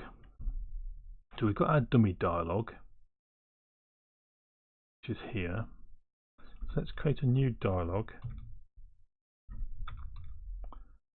We'll call it. So we'll follow the kind of same pattern as we did for Alexa. And we'll call these intents. This is the when next intent. We had a similar kind of thing with the Alexa skill, a when next intent. And this is where the kind of the link going back to the Alexa skill comes in. Really, we're kind of doing the same kind of idea. That was all voice interaction, but this one's going to be like text interaction. So we'll call this when next steps, and then pick this up.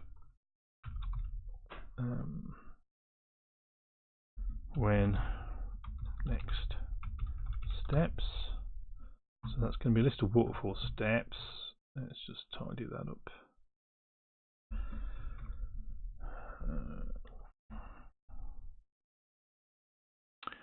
Gareth Hubble, thank you very much for the resubscription. That's very, very kind of you. Do you like my new sound effects there? It's got a different sound effect for different things. So thank you very much for the subscription. That's most kind. So yeah, Gareth, I don't know how long you've been watching, but Robert Table's here as well. We've got a load of people coming in. So have I missed a raid or something? Yes, there was a raid of 23 people from Clarko. Thank you very much for the raid, Clarko. That's fantastic. So I think my raid alert didn't go off for some reason. So I'm going to spam some alpha into the chat here. That's the railguns coming online, but I guess you're all friendly people, so the railguns will kind of cool down now. I'm not going to fire on you from the code base. Thank you very much for the raid, and welcome everyone who's coming on that raid. We're doing some Microsoft Bot Framework version 4, and we're kind of defining conversational dialogues now. So we've got a basic bot working. It's not connected to any channels at the moment. It's basically all it's doing is we're using an emulator, and so but what I'll do here is I'll just I'll comment out and just show you how far we've got. So just a quick run through the code. So what we're doing, we come into a menu. We display a menu which has 4 options, and if you select any of those menu items, you go into a dialogue. The dialogue is simply a dummy dialogue currently, and all the dialogue does is to print out what you selected. So it sends out the activity and you selected, and then the number that you selected. So 1, 2, 3, or 4. So here we have our menu items, which is in this kind of card format. So you're going to get 4 buttons basically to tap. So I'll show you this. I'm sorry about other viewers who maybe have seen this before, but with the number of people who've come in, it's worthwhile just giving a quick demo of it. So we've got a bot emulator here. a Bot Framework Emulator. This is emulating one of the channels that you might use to access the bot. So that could be Skype, it could be Facebook Messenger, it could be Slack, it could be virtually anything really. It could be a mobile app, it could be a web page, or whatever. So we're connected to our bot, and what we've been developing is that we started off with a simple echo bot, which just whatever you typed in, it kind of printed back to you and said this is turn 1, turn 2, turn 3 of the conversation. But what we've done, we've added this welcome message, which you can see here. We've added this menu here, so 1, 2, 3, 4. At the moment there's no text against the menus, and they look a bit kind of naff, these buttons, but we'll try and kind of tidy those up in the nice kind of hero card with a image or something like that.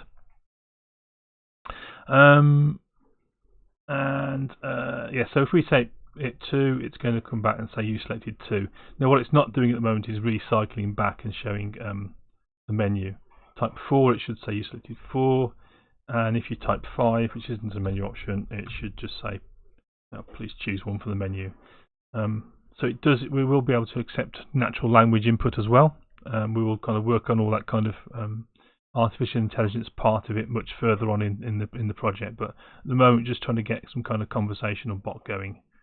So that's what it's doing at the moment. So what I was about to do is just start to have a proper conversation, and what we're going to do is we're going to kind of leverage some of the work we've done on the Alexa skill that we've been writing on stream, which we completed a couple of streams ago now, and have it so that we can ask, we can get it to you give it a streamer that you're interested in, and autocorrect. Thank you very much for the follow. Wonderful. Thank you very much appreciated. Any follow is very much appreciated. Really helps me out. Gives me kind of good morale boost and helps support the channel. So thank you very much indeed. Yeah. So what we're going to do is we're going to ask you to give a streamer name, and then we're going to get some information from a GraphQL endpoint to tell you about that streamer, like when they're streaming next, and that their schedule is and things like that. So we'll be able to ask these questions. Show me the schedule. It'll bring the schedule back for that streamer. So that's kind of the grandiose plans we've got. So what we were about to do is to set up a second one of these dialogues, and it is a waterfall dialogue, which basically waterfall dialogue means it kind of happens one thing after another. So it hasn't got any branching logic or loops in there. So I believe even branching logic and loops falls under the kind of remit of the waterfall dialogue. And we're going to define some steps. So currently the step is the dummy step. So we've created this. What we want to actually do is to actually have a step which gets the streamer's name. So this could be get streamer name. Oops, dear me. Get streamer name step async, and we're following this this convention which the project has started off with, of putting async after async methods, which I don't think really is the most fantastic of kind of conventions, but hey, the project started off like that, so we'll continue it, which I guess is what you'd do in kind of if you were in a team, you follow their convention. So this team has set it up like that. Okay, so that's all that's going to do. So we need to prompt now for some input. And what we were looking at is in the documentation. The documentation is really good. It's kind of backed up by GitHub repository, loads and loads of samples in. And it's really quite detailed, and it goes into the kind of theory as well of behind the bot in this concepts section here. But we're in the develop section, which is kind of guiding us through some of the kind of things we need to do. And it seems that whenever we have a prompt, we need to add a step to the dialogue, or a prompt to the dialogue, and it has a name. So this is the name text prompt. And you've got number prompts and confirmation prompts, and this is quite interesting, the confirmation prompt. And we'll probably add that kind of thing in a bit. So we'll just copy that across. We'll have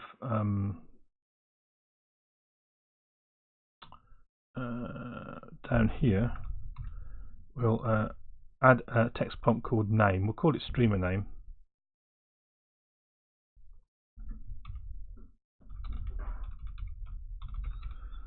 I'll use that kind of kebab case for that. And that's basically defined that in this dialog we can capture some input, and it's going to be called streamer name. And now we've defined a name step here. This has got a confirm name step, which is interesting. We might try that. So let's go and have a look at what name step looks like. So we want something very similar to that. So I think it's really simple. It's just basically going to display a prompt. And here's name step async, and you can see all it's doing is returning a prompt async. We'll just grab that. So this is a bit kind of cut and pasty, I know, but as we're learning this code, we'll cut and paste, then we'll actually examine the code and see what it actually does. And then as we start to get used to using the code, it should become a lot easier. So this is the name of our prompt.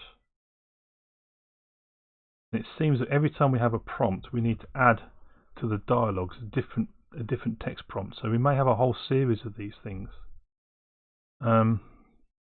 Please enter the name of the streamer you are interested in.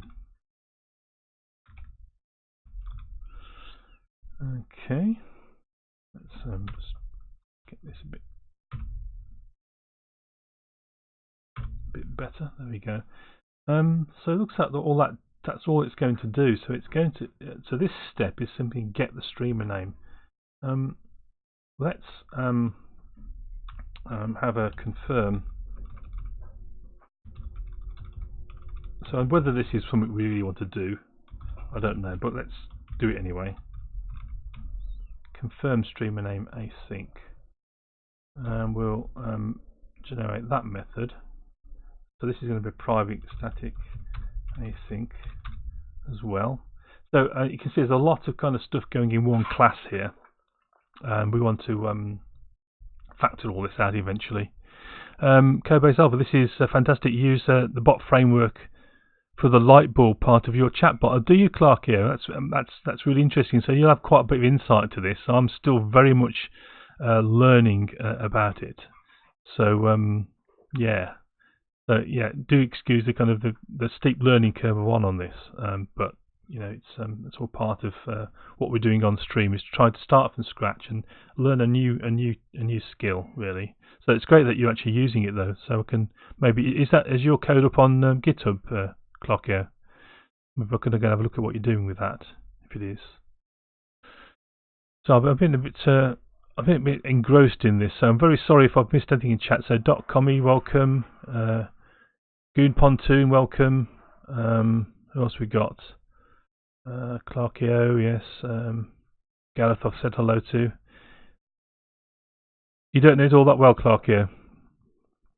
It's been a while since you did it. It's been a while since you did it. So you're using version 3, are you, Clarkio? This is version 4, which is, I say, it's a complete rewrite of the framework. So yeah, so it may be new to you as well. So Gareth, you're talking about the 75 average viewers you need to put in for partner applications. A partner application is notoriously difficult to get. Notoriously difficult. So C# for its had well over 75 average for a long time, I think, and before he actually got his application accepted. So yeah, I think that's quite a hard kind of target. So I'm never going to get there because I don't stream often enough, and I think the reason why people like NoOpCat aren't partner because she only streams once a week. You see, so but she's got hundreds and hundreds of people that watch. The Marco Jolly, welcome to the stream. So Goon Pontoon says that RAID viewer count don't count towards partner average viewers, but they do for affiliate. I'm glad they do for affiliate because it really helps when you get a nice big RAID. But they don't count to partner, which is interesting. I guess what you could do is continue raid each other, couldn't you? I didn't know that. So yeah, I didn't know that, Clark. Yeah, so yeah. Okay, so let's see if we can get a bit more of this this coded. So this was a confirmation step, wasn't it? So let's have a look at what the code in here says. Because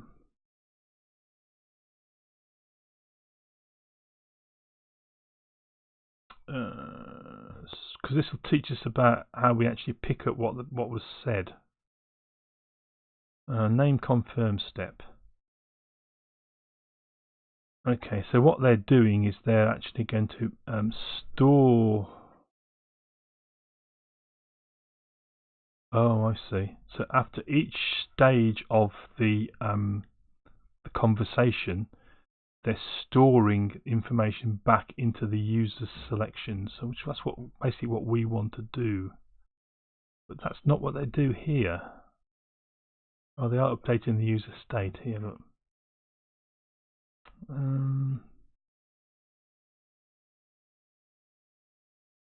Okay. Which is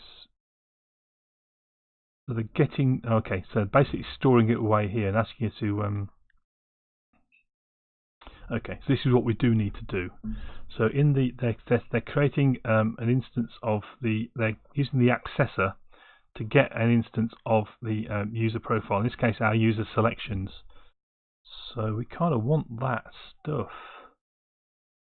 Let's grab a hold of that. This is all going to be very useful for us later on. So this is going to be user selection. User selections.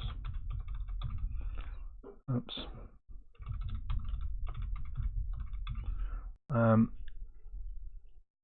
So we should have access to accessors at this point. Why does it think we've not got access to that? Non-static field.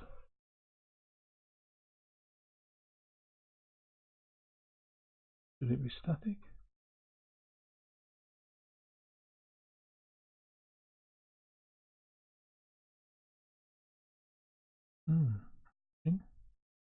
Let's go and look at the repo for that.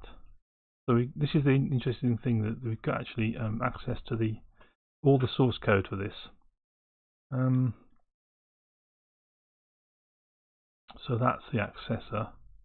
We want the bot, which is here, the multi-term bot.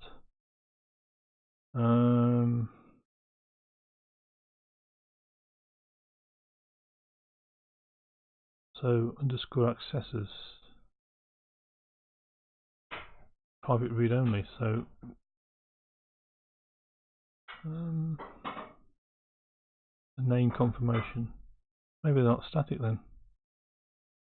No, they're not static. Look. Okay, well, that's good. We can get rid of those. I was concerned that keep creating static methods. So these can go. Oops. And in fact, our dummy down here doesn't need to be static. Glad about that. Okay, async. Okay, so user selections. This is going to be user selections. This is state. It's going to be new user selections.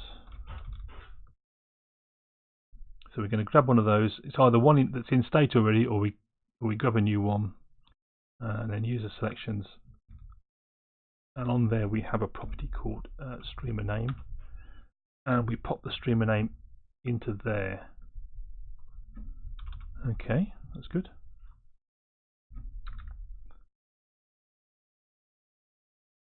Okay, and what else do we do then?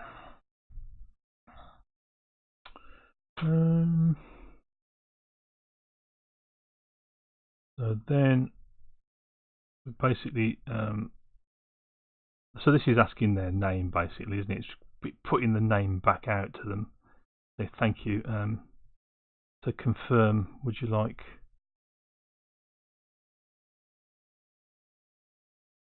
what's it saying? Would you like let's just be naff, let's go back to the so it's saying thank you. So it repeats the name out and then says would you like to give a oh dear me, let's go to raw.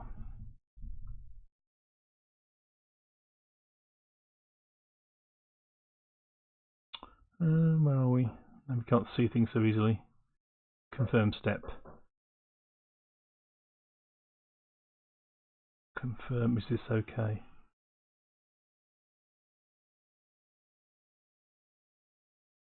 I don't think we want to do this, do we? It's a bit silly to go and confirm that. They've just typed it in. Let's actually not do the confirmation step. Let's call this get streamer info step. We won't actually implement the full thing, but we'll do something with it, I think, because this is the stage where we want to go to our GraphQL endpoint and actually do stuff and get some information back about the streamer they've entered. So Goon Pontoon says 75 is just a guideline. There are a lot of other less tangible things they look for when accepting partners. Yes, it's not just a matter of, it's not like being affiliate where you just hit those achievements and then they invite you. I think it's a much more complicated process. I haven't even investigated because I'm never going to get there. So there's no point in actually worrying about it too much. So at this point we actually want to get the data. So we'll put a comment in there. Get data from GraphQL endpoint. So we've got to actually build the GraphQL client into this, and we haven't done any of that yet. That'll be for another time, next time probably, next Monday. And then we want to just push out some information. So we'll await. I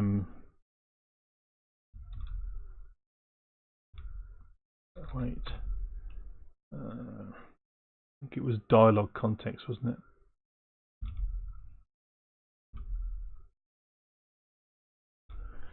Goon Pontoon, thank you very much for the follow. God, we're 122 followers. That's fantastic. Thank you very much. So we're heading really kind of close to our 150 target. That's very kind of you to pop into the stream and follow me. You've got to go out now, so that's fine. But thank you, thank you for the kind words. Yes, another code streamer. There's a lot of us these days, so getting more. So thank you for joining us, Goon Pontoon, and thank you for the follow. Where are we? So we're on dialog date. Dialog state. Maybe it's not dialog state.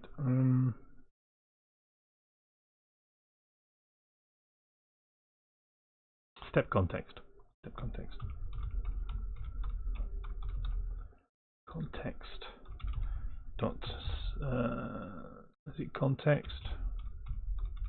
Dot send. Activity async. And we'll just say, I think this is where we need to have a message factory. Dot text. And then we put out this is similar to how we developed the Alexa skill, so we just repeat back what was said, what was typed in. You have asked about, and then we'll put in user selections dot streamer name.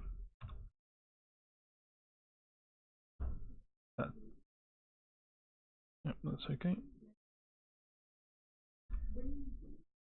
So I guess we want to return that, don't we? No, we want to do that, and then we want to end the dialogue at that point. Although we may ask more information, so then we're going to return step context dot end dialog async, and we pass in there the cancellation token. And we want the cancellation token once again in our message.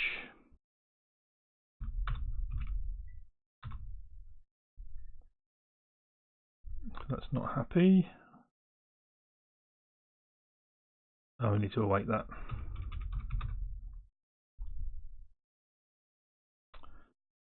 Okay, and what's this complaining about?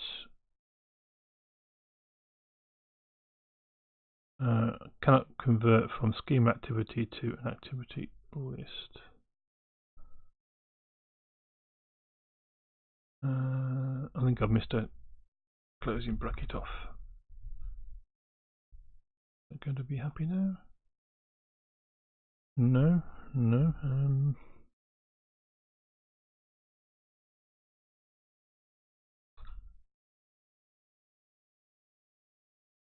Session token. Thank you, Olive. Just had a nice cup of coffee delivered. So what is it complaining about? This is a string, I believe. Yep.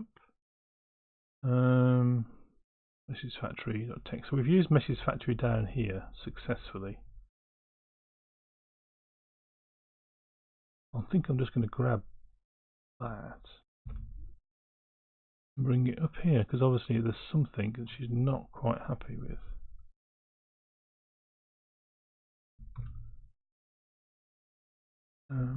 Step context.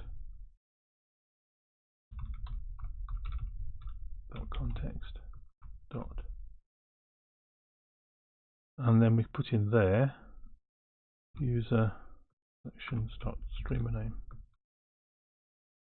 Yep, that's happy now. That's really weird. I don't see the difference.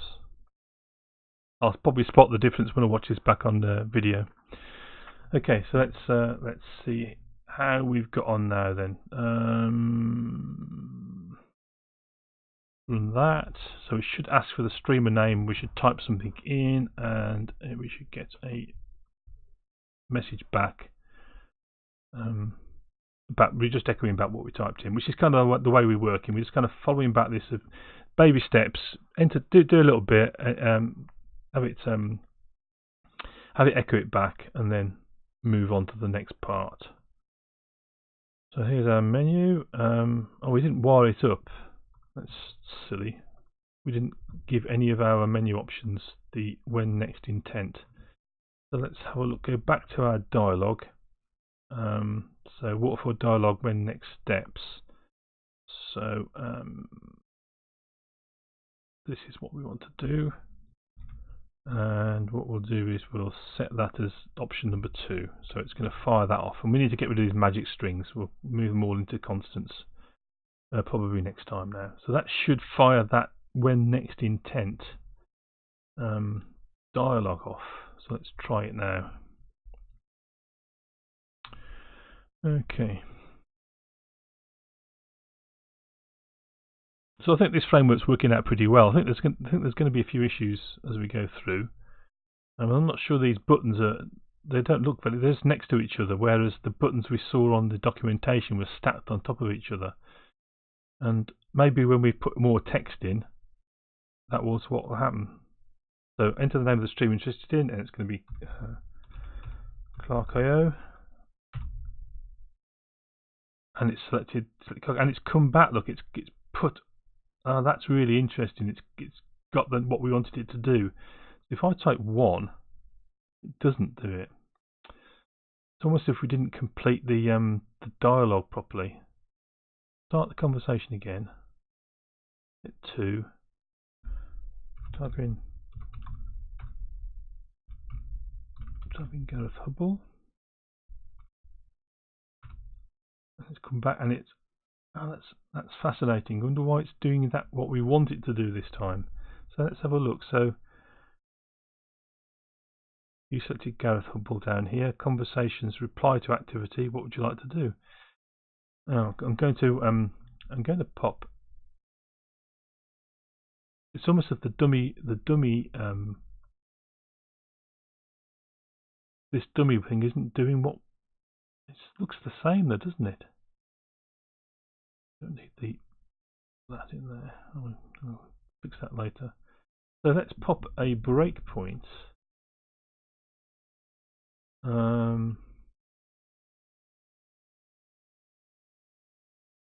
There, where we end this dialogue, and see what is different about it.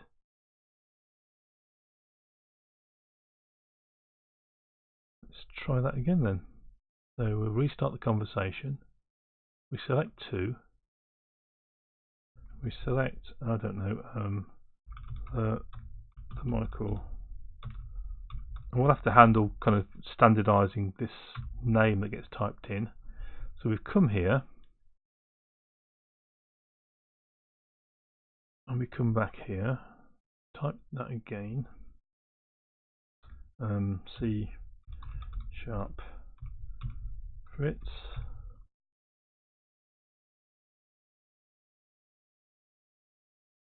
through.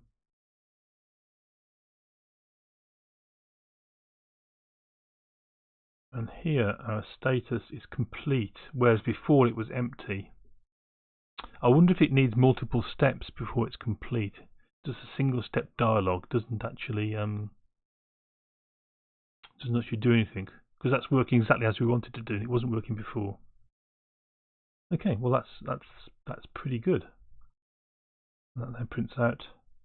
You selected C# for it, and then our menu options again. So obviously it's a bit like it's not particularly AI or chatty at the moment. We've got a bit of chat going on, and we're kind of sticking to the menu options. But we should be able to break out just limited by menu options and have a bit more interesting conversation going in the dialogues as we start to build up some functionality. But that's been nearly 2.5 hours now, and we've got to a suitable point, I think, to call a halt. I'm quite pleased with that. That's actually gone much better than I could have imagined. And actually, I'm just looking at my notes here, and I've gone completely off piste on the notes. So we've actually got a lot further than I expected to get. I thought we were going to have a lot more problems. Okay, well, that's wonderful. So what I'm going to do is push this up to GitHub. So this is episode 21, and we'll commit those changes, and we'll sync to GitHub. So all the code that we develop on stream is open source. You're free to look at it, pinch it, do what you want with it, fork it, do PRs, whatever. So the GitHub repository is here in chat. So github.com/smb. So do go and have a look at it. There's several other projects up there, including the Twitch bot that we use on channel. It's not connected today because it's being used in Slack and Discord at the moment for some development work we're doing on the text adventure that's in there. There's a full implementation of the Colossal Cave text adventure in there. That's being developed, and that's what we worked on in the last couple of streams. But we've got more serious projects as well we want to do, not just gaming stuff. Also, there's the Alexa skill. There's the Alexa library, which is the NuGet package, which is up on NuGet at the moment. So version 0.2.6 of that is in the GitHub. There's also our GraphQL work and some web API, secure web API work up there, as well as some of my own side projects, so some F# stuff up there, something I was playing with F# with Gareth Hubble on his stream. So there's an implementation, a very basic implementation of a Slack library written in F# up there. It doesn't do an awful lot, but will enable you to get started on working with Slack using F#, which is quite interesting. So this and other videos will be posted up onto YouTube. This one will be up there tomorrow, but the rest of the other 20 episodes are available on YouTube. There are quite a number of episodes also available on Twitch by video on demand, because they stay there for 60 days, because I've got the Turbo subscription to Twitch. So that kind of gives me an extended period of time on that. On Twitter, I would really appreciate follows on Twitter. They help me out. Oh, that's probably spelt, is it? Okay, it's becoming there. So when I have kind of pop-up streams, which I haven't had any yet, but I do intend to do some kind of unannounced streams. Really, that's the best place to find out about that. Actually, really the best place is to hit that follow button. That really helps me out if you do follow the stream. Thank you very much for the resub, Gareth. Really appreciate that subscription. That's really kind of warms my heart. So thank you very much. If you're still in stream, my heartfelt thanks for that. Let's find somebody who we can raid. So let's pop over to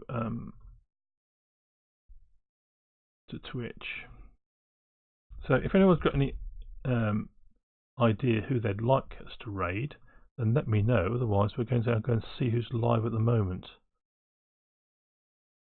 So it gets a weird thing with me infinitely embedded into here. So we've got Honest Dan Games, we've got Code Rushed, we've got Fletcher Codes. We got not myself, which is or Bobby, isn't it? So has anyone got any preferences who they'd like to raid? Otherwise, I'll just choose somebody. So I'm not myself. Got 3 viewers. 3 viewers for Fletcher Codes. 5 for 7 for Code Phobia. 10 for. So it's really, and 40. Instafluff's got plenty, so we won't raid him. Tell you what, I'll just go and choose somebody. So, let's. What's the time? 6:30. Let's go with Code Rushed. It tends to be a bit of a thing that I had Code Rushed on my my stream as a special guest, so I will raid him back as a thank you. So thank you everyone for being on the stream. It was great. Thanks for the raid that came in. Thank you for Clarkio for being in on that. Looking at Miss Levin for being one of the first viewers. The Michael Jolly, Gareth Hubble, Robert Tables, and fellow members of Live Coders. Thank you for the support. Thank you for all the people who subscribed, and let's raid. Let's raid Code Rush. So when you get over there, say hello, spam the chat with emotes, and enjoy. And I'll see you again.